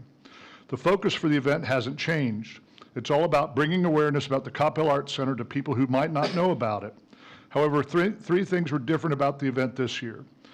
First, the timing. The event was moved to the fall to try to beat the heat from the dog days of summer. This was a success, and we will continue to have the event in the fall. Number two, they now have a dog mascot. There was a dog mascot costume this year added to the event, and it brought a lot of fun and drew attention to the event. The dog was a huge hit. Number three, the CACF partnered with the Coppell Arts Center to bring the presented show Canine Stars to the Arts Center the same day. This was new, and the synergy was great. This dog show is one of the Coppell Arts Center Foundation's 2 fundraising events of the year. The second is the Gala, which will be on March 1st, 2025. Mark your calendars for next year's dog show on September 20, 2025. It's going to be pawsome. On October 18, the CACF kicked off the Coppell Arts Center 2024 to 2025 season with a complimentary champagne toast for all current and past CACF members, which is perfect timing because the CACF is in the middle of our membership drive right now. Check out the Coppell Arts Center website to join today, and you can either reach out to me directly or you can contact the President, Lee Walker, for any questions you might have. So what's up next? Save the date for the 3rd annual gala on March 1, 2025. This year's theme is Rhapsody in the Deep Blue Sea. Dive in and make a splash to support the local arts. Lee Walker, president of the foundation, wants to thank council and city staff for their generous support in so many ways. from being celebrity dog show judges, speaking at foundation events, and supporting the foundation with your generous memberships and time. The Art Center Foundation and its board members are beyond grateful for the strong partnership between the Coppell Art Center Foundation and the City of Coppell as we work together in building a community for a lifetime. Thank you very much. Who wrote that for you? Lee Walker. Oh. All right, item number 14 are public service announcements concerning items of community interest with no council action or deliberation permitted. I'm going to piggyback on Councilmember Walker. We received notice, I think it was today, that our Arts Center has once again won Best Place to Volunteer in DFW from the Dallas Morning News, and we also won the Best Small Venue, and I'm quoting a slew of other categories, so I'm not going to read them all, but again, our Arts Center came in #1 in the area for providing the citizens of Coppell a premium service. So thank you very much to our staff and all that they do over there. Do we have any other public service announcements? Seeing none, there was no necessary action from the executive session. However, we do have 2 pending items from work sessions, so we are going to recess from City Council at 8:26 and join in our work session in the downstairs conference room. The public is invited and welcome to join us.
We have 2 items left on the agenda.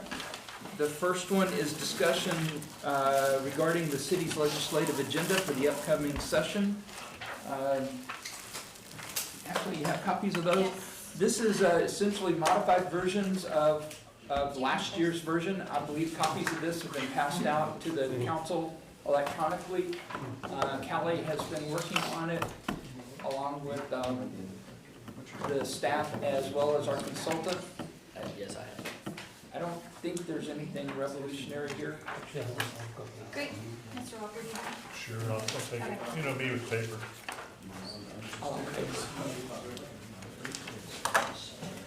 Don? Can I, May I have one? just a little bit of a tweak, at least like to see us consider change the wording. Under the education funding, I would prefer if it's really focused on it being a funding issue and like adequate funding for the schools and everything. There's a couple of the bullet points that specifically refer to the voucher issue, but I'm concerned that that's not clearly defined at this point. What is the voucher issue? And so I would rather us just take the stance, we want full funding, we're in support of full funding and adequate funding for our public school system, without weighing into on something that I don't think it's clearly defined. I don't know what, that's my concern. Because that's a nebulous topic. Oh. Mark? Disagree. Keep it as is. Well, but vouchers haven't been defined. That's my Yeah, concern. but it's not in the benefit of our ISD. Or what school choice means. I guess that's, that's my preference. Is I don't think those are defined issues at this point. So which topic are we talking about here? On page number Education 5. funding. Education funding. 5? Yes, Page sir. 5, education funding. Okay.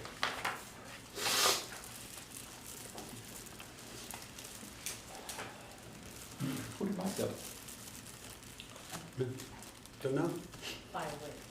Oh. Yeah, enough of us. It's always So, the That first was like presumption. that was like 2 hours ago, though. So,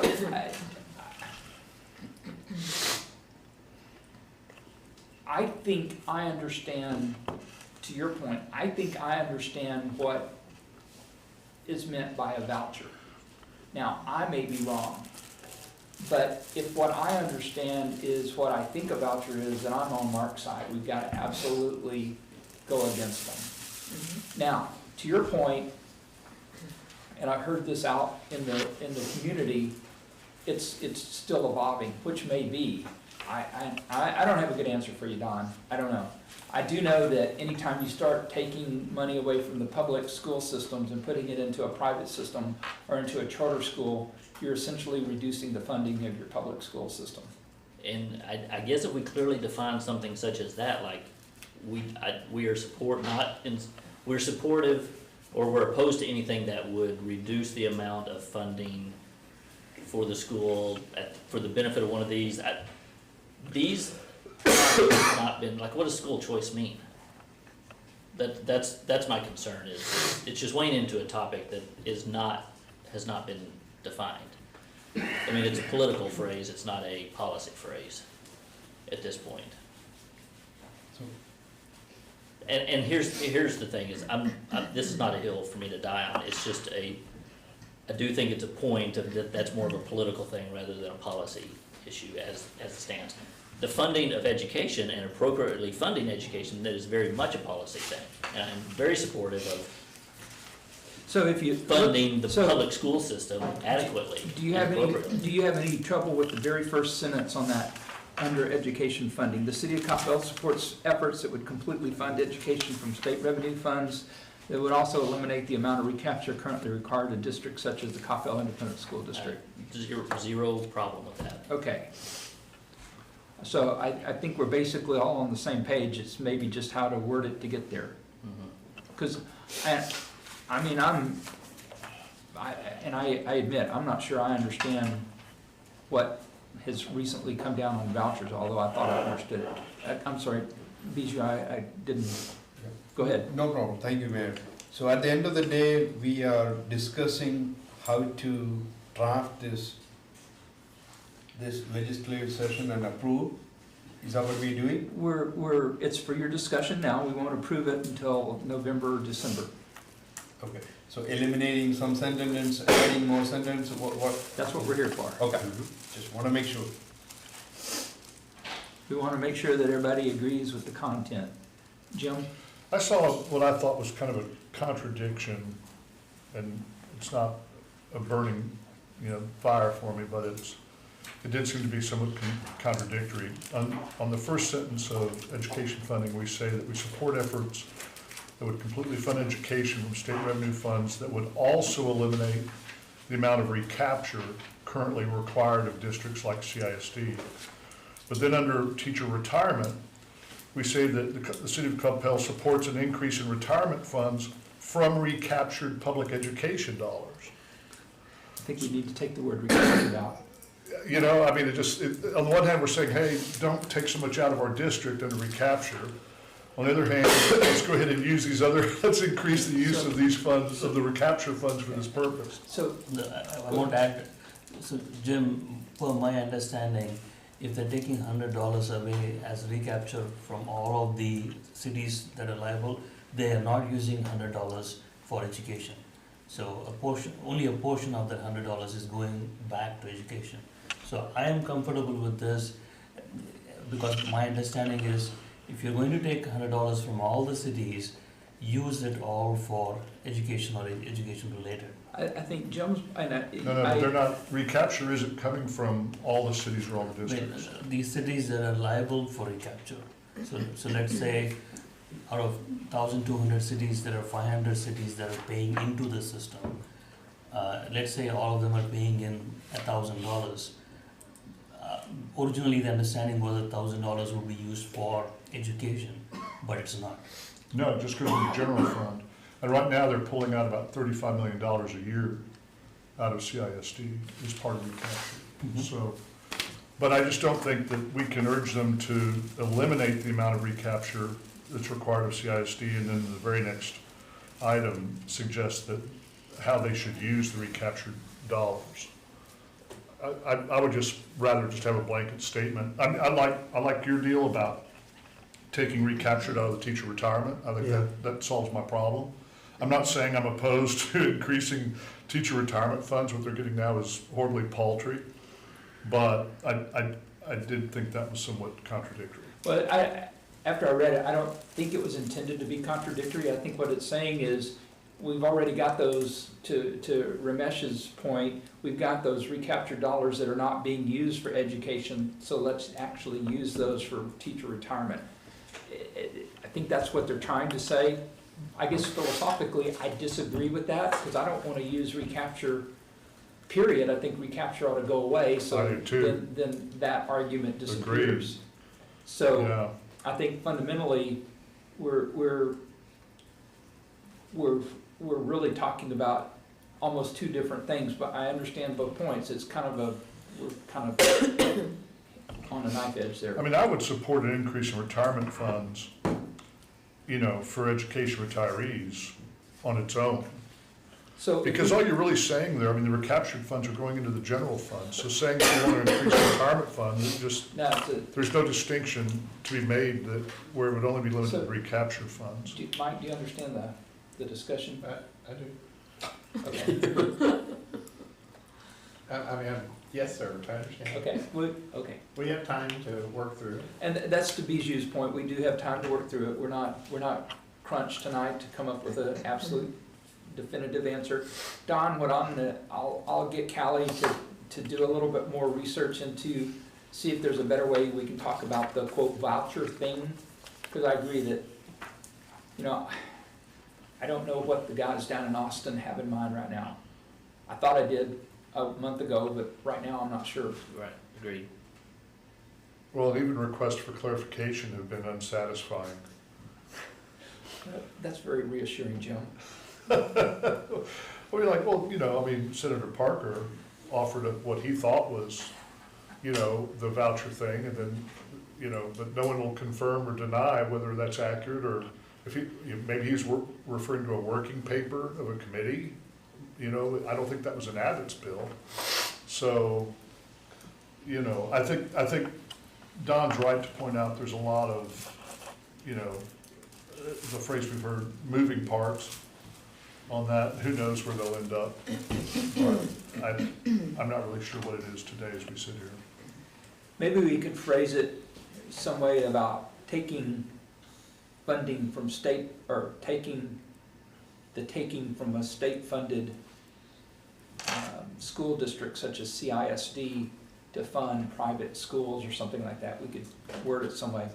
Because I think, correct me if I'm wrong, I think I'm speaking for the group, but that's kind of, what we see as the inequity here.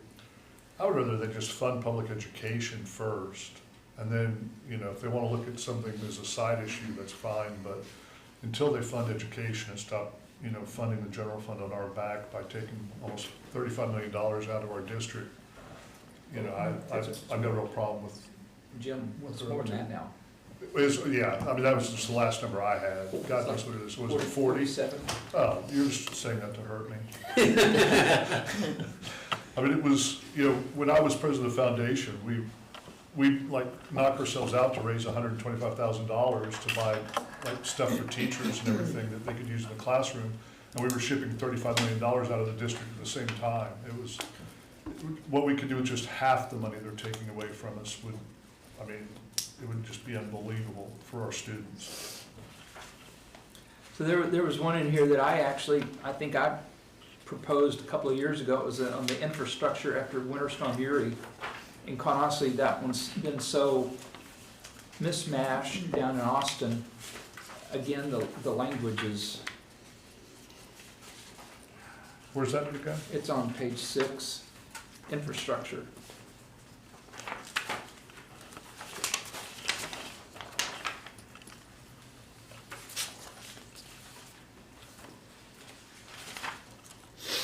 Everyone's taking political credit for that one today.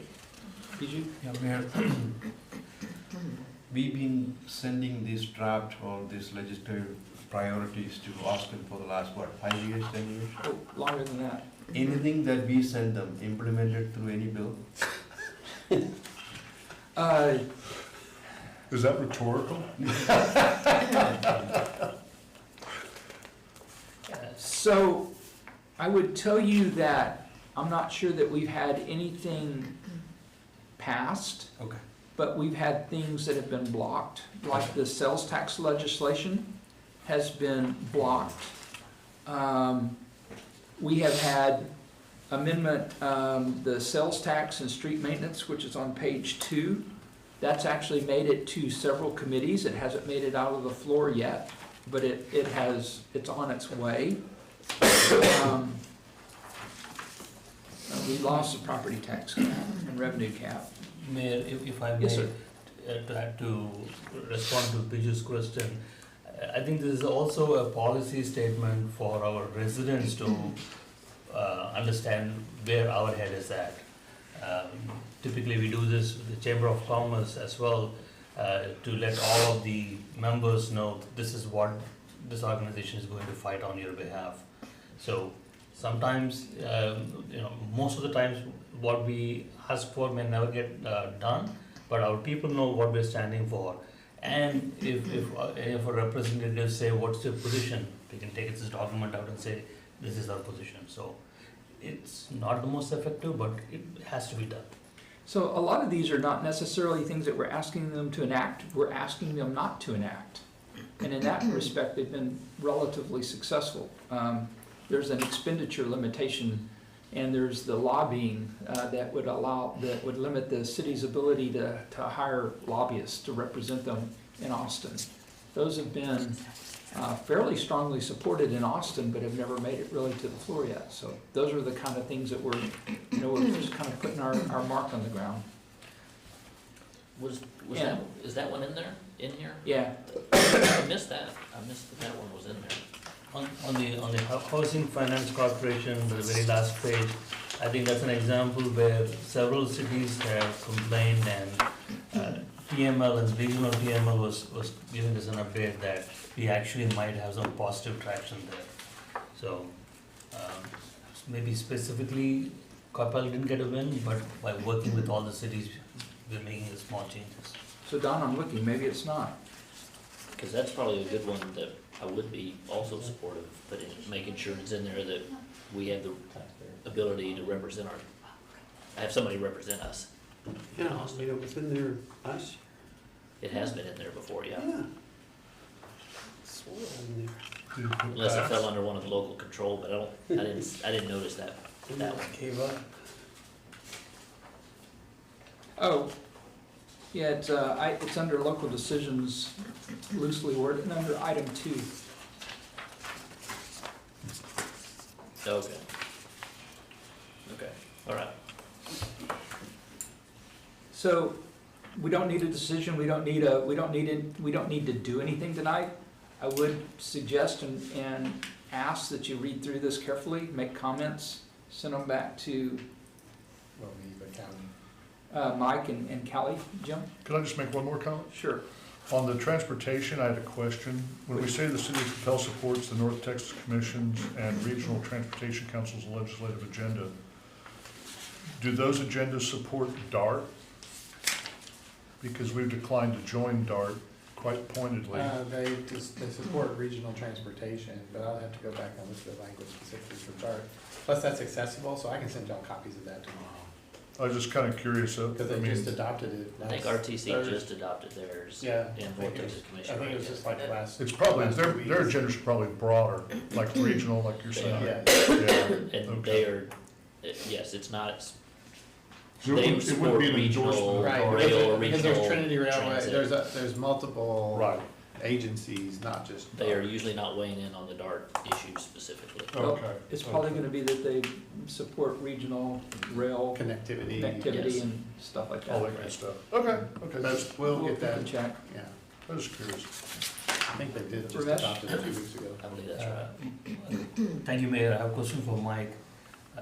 Mike, to what extent do we coordinate with other sister cities to increase our voice or influence in Austin? Really, our best connection is through Texas Municipal League, so that's the best way for us to be connected.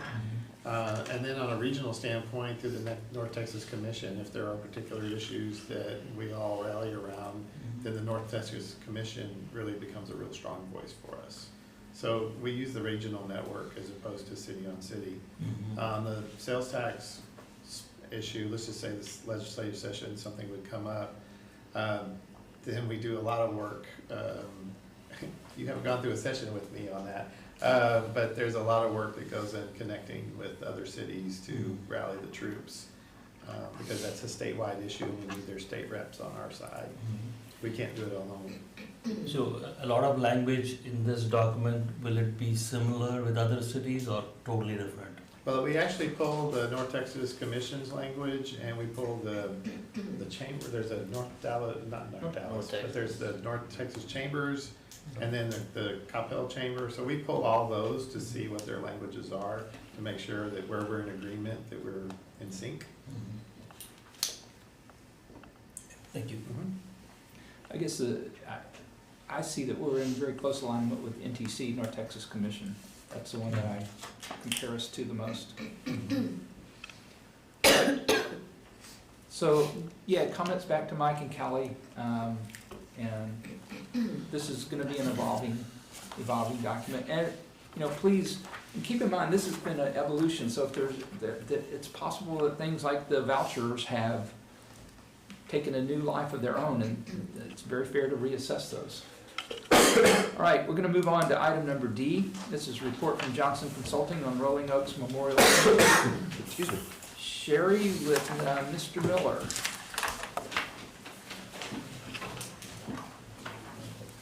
Sorry to keep you guys here so long, so late. But it's not midnight yet. It's not midnight yet. It's almost my bedtime, It's but not midnight quite yet, somewhere. so we're good. Yeah. All right. Oh, I have the, here, there we go.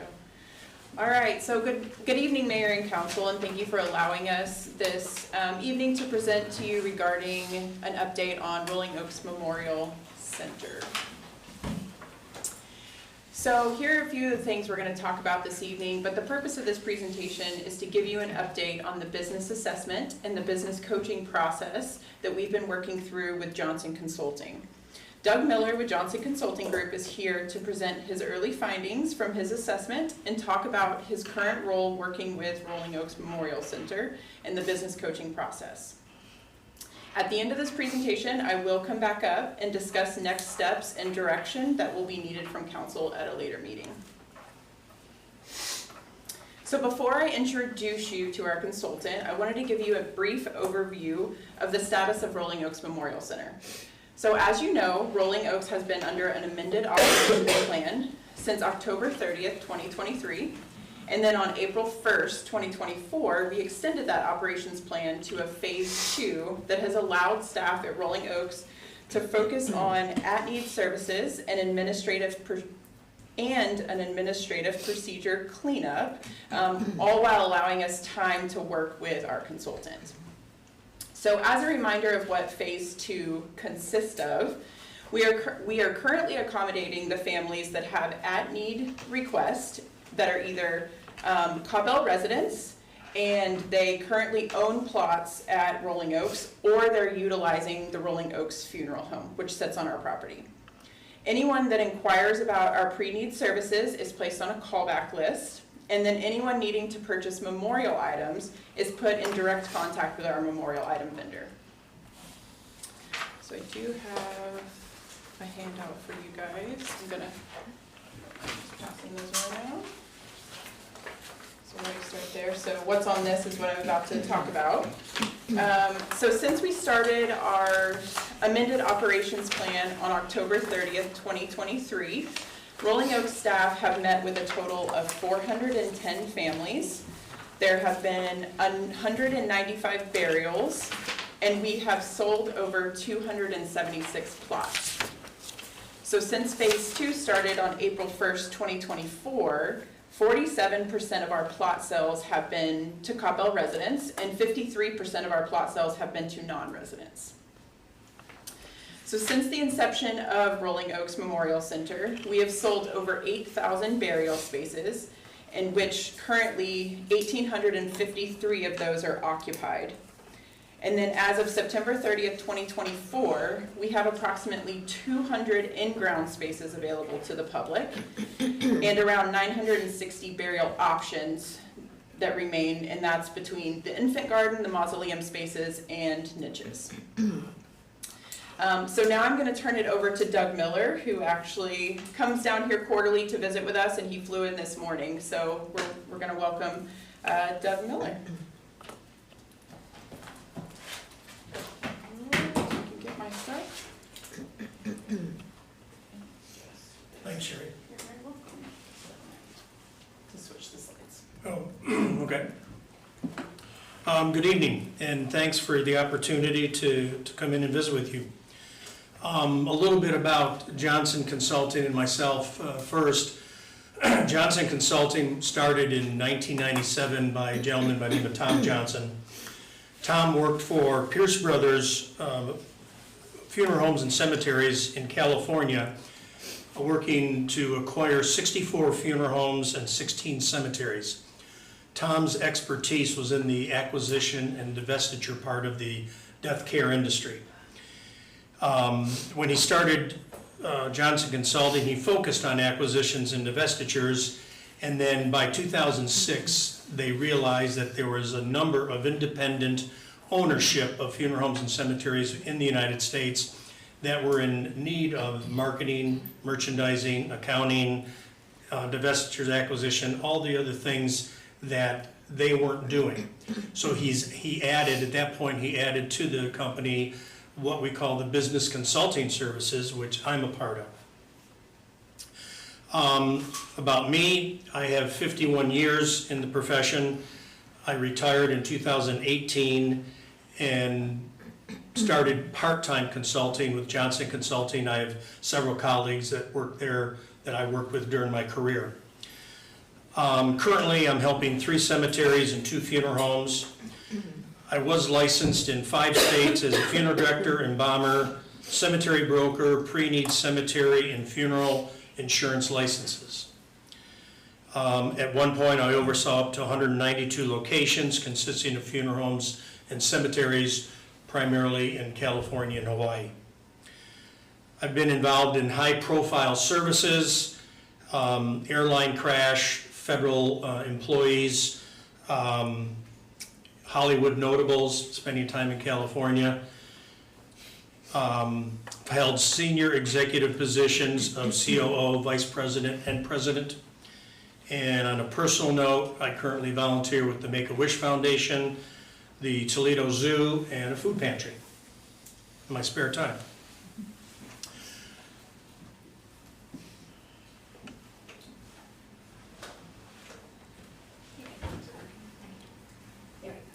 Okay, thanks. The business assessment process is what we were asked to do, talking with Sherry. We started a conversation in September of '23 with an overview of Rolling Oaks' needs, wants, and concerns. I came to do an on-site visit in November of '23 to do the business analysis. The business assessment or the business analysis is our first first point of contact when we're called by a funeral home or cemetery. It's a very broad look at what the business is. We sometimes refer to it as a look in the mirror. We work with the independent owners or the managers. We look in the mirror and we ask the hard questions and help them answer those questions. After going through that process, we look at standard operating procedures, and that's what we ended up doing here at Rolling Oaks. It's a high level, the standard operating procedures that we try to impress upon everybody is a high level of care to the families and visitors for the future market of the cemetery. Grounds and the building appearance is very important to a cemetery. In the business, we commonly refer to cemeteries have nothing going for them except green grass. Once the burial takes place, you're rubbing shoulders with the visitors and the families. So it's very important for appearances and high standards of service. I might also note, of all the cemeteries I've dealt with, you have a really good looking cemetery. You've got a lot of potential there. We have to make sure we're respecting all religions and non-religious members. We also enforce what we refer to as the blind check procedure that reduces or hopefully eliminates wrongful burials. And that is a process that requires 3 different steps. If you don't do these steps and you bury the wrong person, you then have a second family that's affected by it.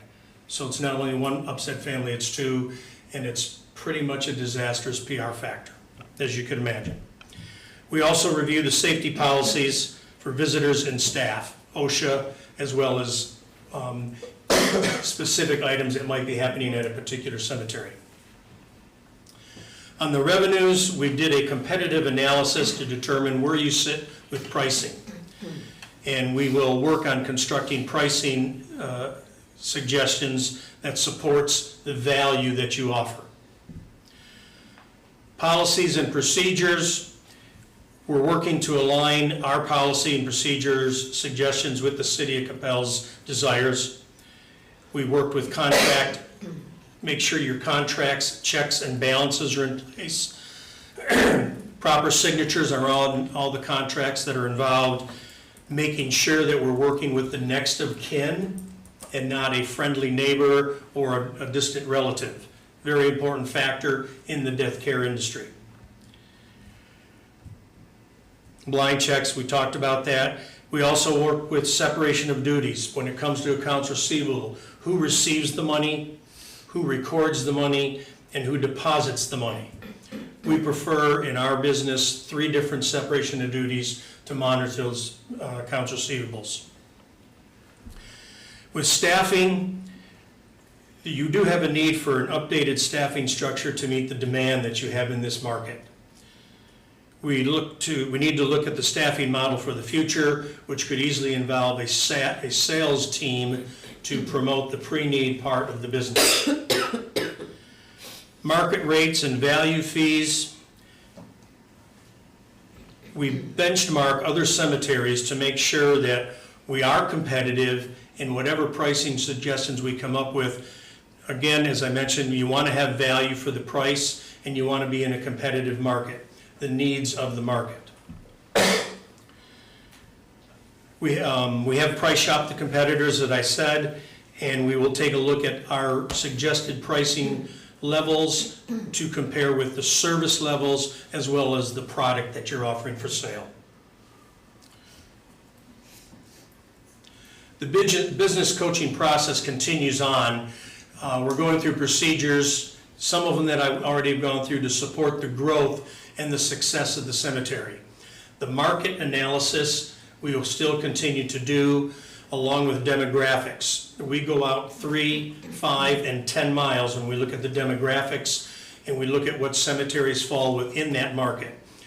Also in the demographics, we look at the population growth within those miles and the ethnic environment.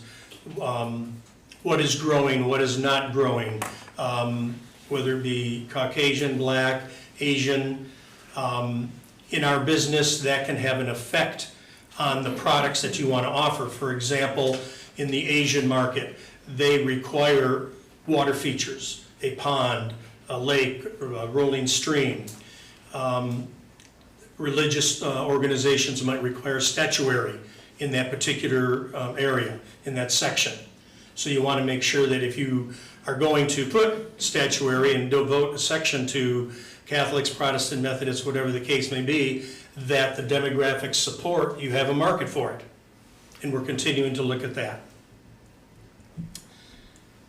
Other than that, again, I want to add, you have a good-looking cemetery. There's a lot of potential. I've seen a lot worse.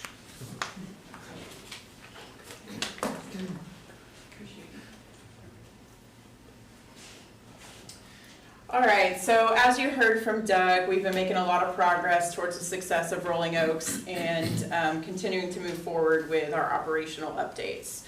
So at the beginning of this presentation, I let you know that I would be back at a future meeting to discuss a few items with you, in which we'll need some direction to move forward. So I have those items listed up on the screen, and I'll kind of talk through those here. So these items will create policy decisions that will impact the standard operations. So it's really important that we discuss these prior to finalizing and implementing them. So the first thing that we'll need to have some discussion on is the philosophy of Rolling Oaks Memorial Center. So is it, do we still want to be a community cemetery, or do we want to be a regional amenity? Do you envision us as a facility that financially breaks even, or a facility that generates profit? We will discuss the price and rate increases that we will need to take place in the future.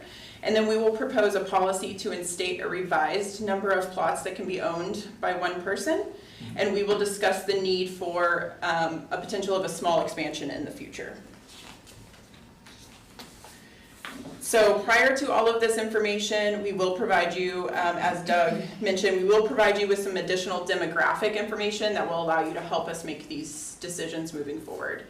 And so at this time, no direction is needed, but we did want to leave you with these items so you had some time to reflect on them. And Doug and I are here and happy to answer any questions you may have regarding the business assessment or business coaching process. I had a question. Yes, sir. You said that we had 8,000 spaces in the both cemetery or the old and new sections. Is that correct? Yes. And 1,853 are occupied. Yes. But you said only 200 of them are available. Available. So all of them are purchased, but occupied means there's someone actually buried in the ground. So there could be reserved, and then we only have the 200 remaining. For purchase? For purchase.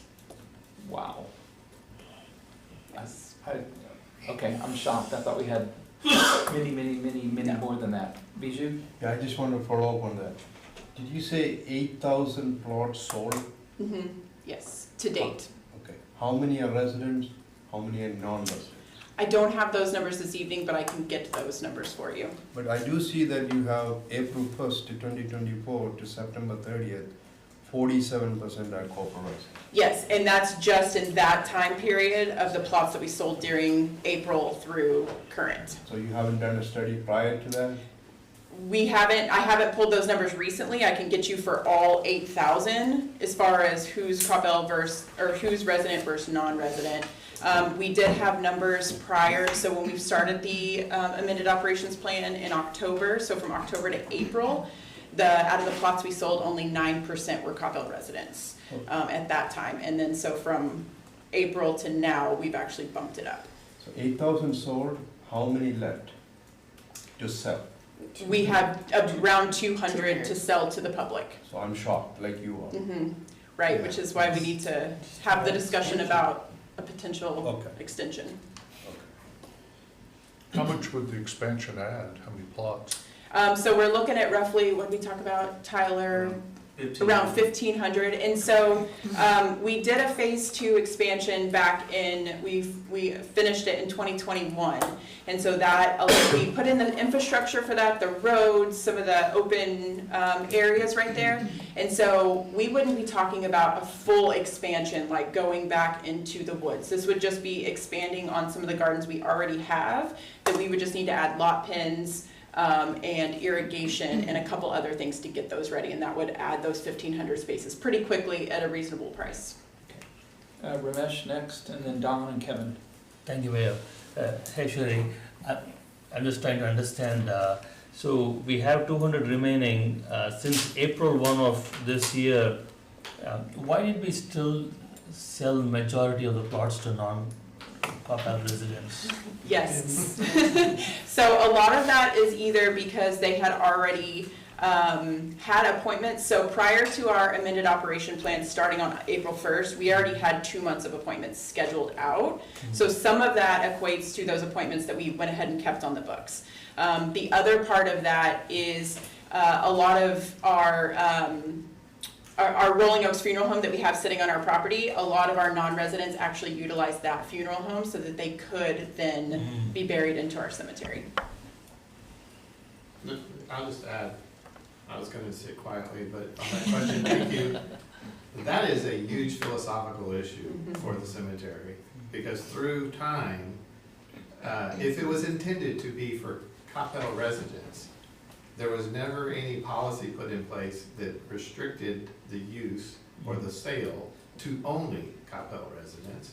So early in its existence, the pricing was such that in the market, people came to Coppell because the plots were so inexpensive. So we've put ourselves in this position based on a philosophy of pricing.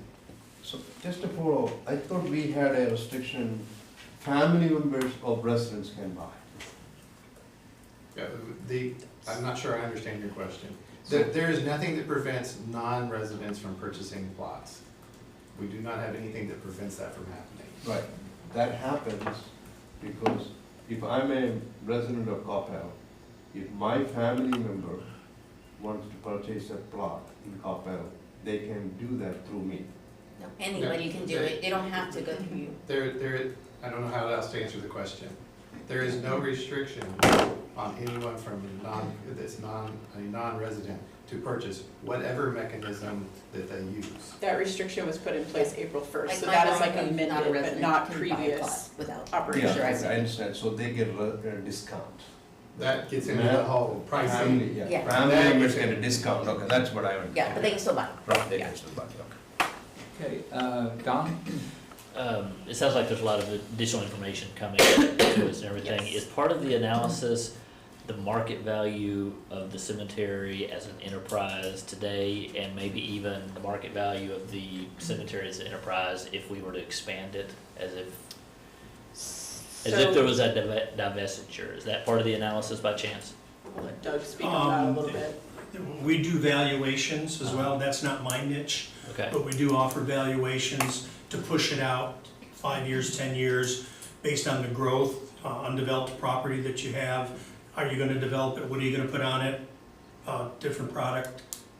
There's a variety of ways you can look at it. Simple answer is yes, we can do that. Okay, but that's not part of the. Right, because we weren't asked.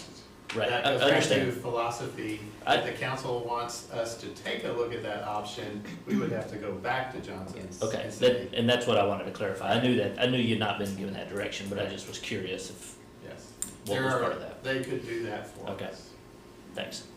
Kevin?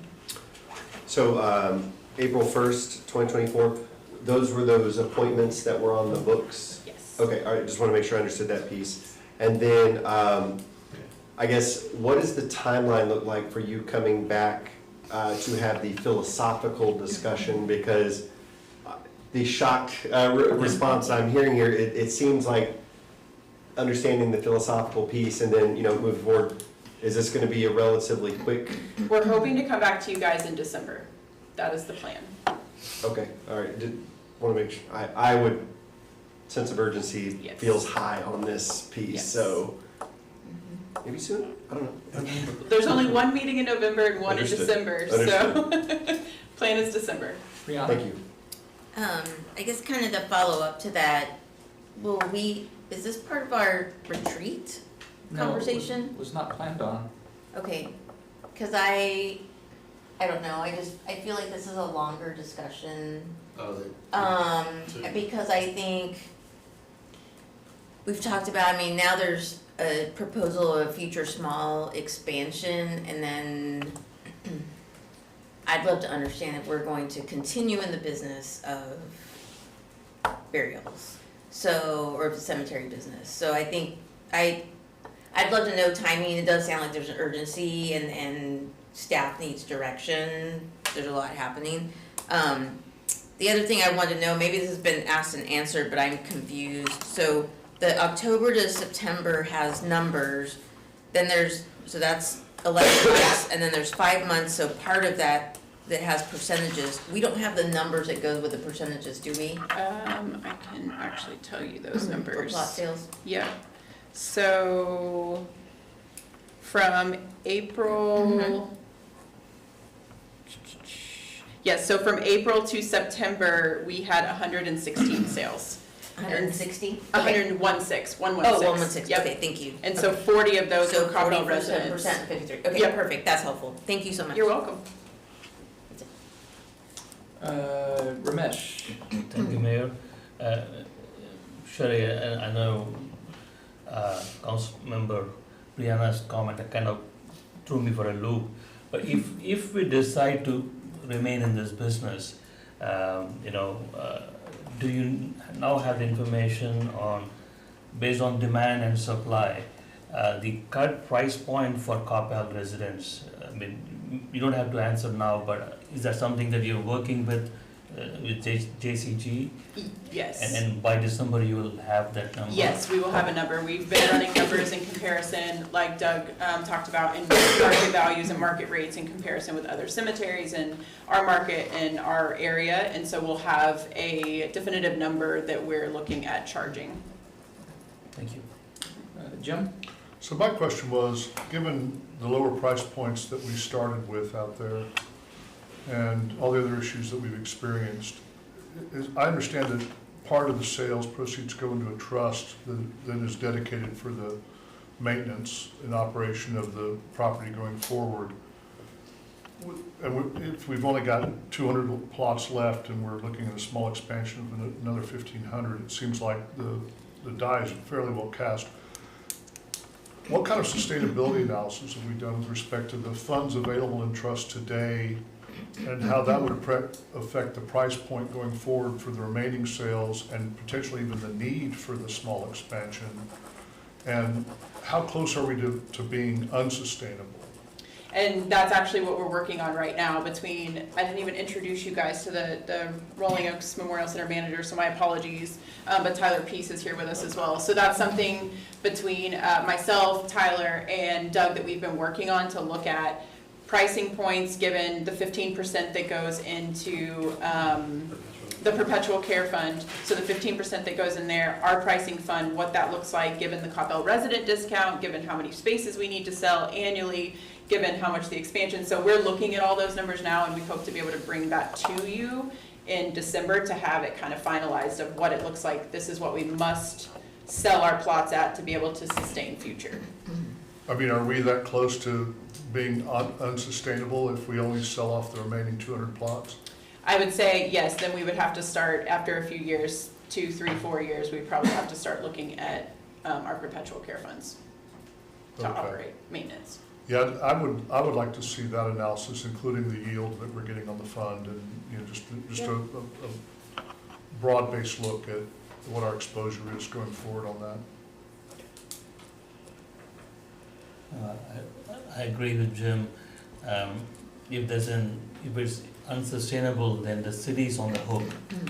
And I am actually very concerned that you're saying you don't yet know that. I thought we were on top of that. We probably are, but I just want to kind of know where we stand and how that would affect the decision going forward on the expansion, because it seems to me that they might be interrelated. Yes, absolutely, yes. Bijou? Yeah, Mike, just a question. When did we open the cemetery? Oh, it was during Jim Witt's time. 2008. So Jim, right when Jim left and Clay took over. Yes. Okay, there you go. Did we do a business assessment? Do anybody know at that time, or did we update? I'm gonna have to defer because this was one of those Jim Witt missions. Yeah, we did, it wasn't as deep as a business assessment as we're doing now. It was more of an operations plan philosophy that was put together at that time. And so we've actually been operating under that since 2008 with a couple updates here and there. So I'm going to ask a question, and if it's inappropriate at this time, for later, just say that. Don't feel obliged to try to answer it. But of the 6,147 spaces that are unoccupied, do we know how many of those were bought on speculation? I do not have that at this time. Okay. Mayor, I didn't understand that question, so they would buy in two places? Or what do you mean by speculation? Everyone's gonna die. It's like stuff though. Some people That's a good point. So, They may not intend to bury Get a their broker secrets, fee. they may be buying it. Yeah, and then selling it. Sell it off, yeah. All I know is no one can actually say. Are we allowing that? well, we don't, We haven't prohibited. we never put any controls on that. So like someone can buy 10 and then, Well, it was more like 200. well, that's that too. I'm just giving an example and then sell them. Yeah. And by the way, you know, all these questions you guys are asking are good. And every time you ask a question, there is a reason why it wasn't done in a particular way. Not that it was the right reason, but there was a reason. I remember sitting through even as late as 2016 or 17 and talking about limiting the number of plots that a person could buy, and then go, well, what happens if you have a family of That's what I'm talking about. of 8 and you need another 4 for your in-laws, you know, and so that gets into a tough discussion. And so there are reasons why we are where we are. They may not be good reasons, but they're there. And I'll just add, in the very beginning, when you think of, so the discussion has happened before I even came on council, because there was already talk of wanting to start and end here, I'll just say, right? So you were born here, you can die here, right? Or whatever it might be. Community for a lifetime. Yes, a community for a lifetime, exactly, so that was all part of the tagline, perfect, and the branding of Coppell. And so there was already conversations, and it was already on its way. So when 2008 came around and it opened, I think there was still a lot of unknowns, right? There was this idea of, we wanna make it affordable, it's gonna be for our residents, their extended family. Then like you said, it came up again in 2016, what if? And I think now, it's been in operation for the amount of time that it has. We now have limited plots available, so then the question is, What do we do? what do we do? Yeah. You know, I remember very clearly, some of our large churches came in and wanted to purchase, you know, a large Whole number of bunch of lots. Yep. And are you gonna tell them no? It's like, you know, so anyway, okay, we're off track. Anybody have any other questions for Sherry or? No, other than, I guess, what's the timing, the next steps, maybe? So 'Cause I know you mentioned December coming back, but. the plan is to come back in December and have some more solid information around these items to present to you guys, so we can have the discussion and move forward and potentially get some move forward items, so that we can go and change procedures, policies, and begin that operation plan. And so we have potential work sessions Yeah. in work January, and then we sessions. also have the retreat in January. Yeah, So there will be kind of an immediate. yeah, it won't be like a one and done. Right. Not that I don't think all of our issues are big issues, but I think this one is at a very pivotal moment and crossroad, whatever we wanna call it. Would it help, and I'll look to you, Mike, would it help if, like, I don't know, give us a timeline, but if some of us have questions that we can kind of get ahead of to send, that we know we want answered by then, so that we can have that fruitful, productive conversation and hopefully get somewhere sooner rather than later? Could we The do answer that? is always yes. Yeah. If you Yeah, have so I'm just questions. saying, just like, okay, She's giving you an overview of what is going to be coming forward. you've already asked some questions tonight to, to generate, okay, this is what I'd like to see, right? So it's already helped. And so as you go away and think about it, and you even experience it in your own families, right, in terms of dealing with funeral homes, dealing with plots, dealing with those things. What are those kind of questions that you have, right? And then get that to us and we'll be able to talk about it. Ramesh? Thank you, Mayor. Last question. Sherry, that insolvency thing is continuing to bother me. Question for Mr. Miller, is there any insurance agency that would sell a policy that would cover us till we? I'm gonna ask you, it's a public cemetery. It's not. So I wanna make sure we're understanding what you're saying, because are you talking about perpetual care? No. Or solvency? So here's the deal. If I use your terms as I'm interpreting them, it is a public cemetery that we will continue to take care of until you tell us to do something different as it relates to divestiture. So it's not a question of ever being insolvent. I don't want anybody to walk out of here thinking that something is insolvent. The way I understood it, Mike, is let's say it costs us $5 million a year to run. If the trust is only going to pay us 4.5. So this goes to, I was talking to him about it. So you have to understand, statute sets up that we have to set aside 15% of every sale. It will never cover the full cost. So if you're thinking that 15% was supposed to cover the full cost of continuing maintenance, it wouldn't. Okay. So that's the reason why I want to be real clear about understanding. I did not know that. Thanks for clarifying. Yeah. So, I would definitely like to know how much the city will be contributing. Oh, and you could, yes, sir, you can look through your budget now and so what it's costing us now. I can't see it costing less.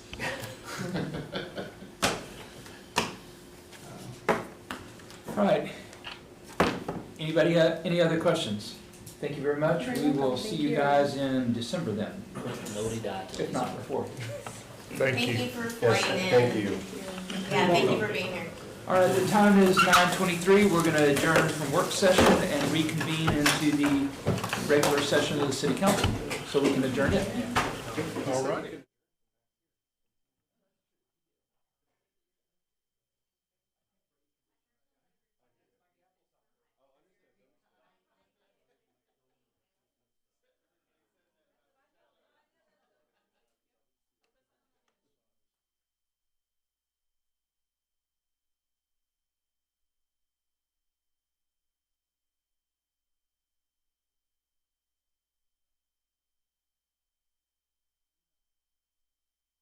Good evening. The time is 9:23 p.m. We have adjourned from work session and are reconvening the Coppell City Council at 9:23.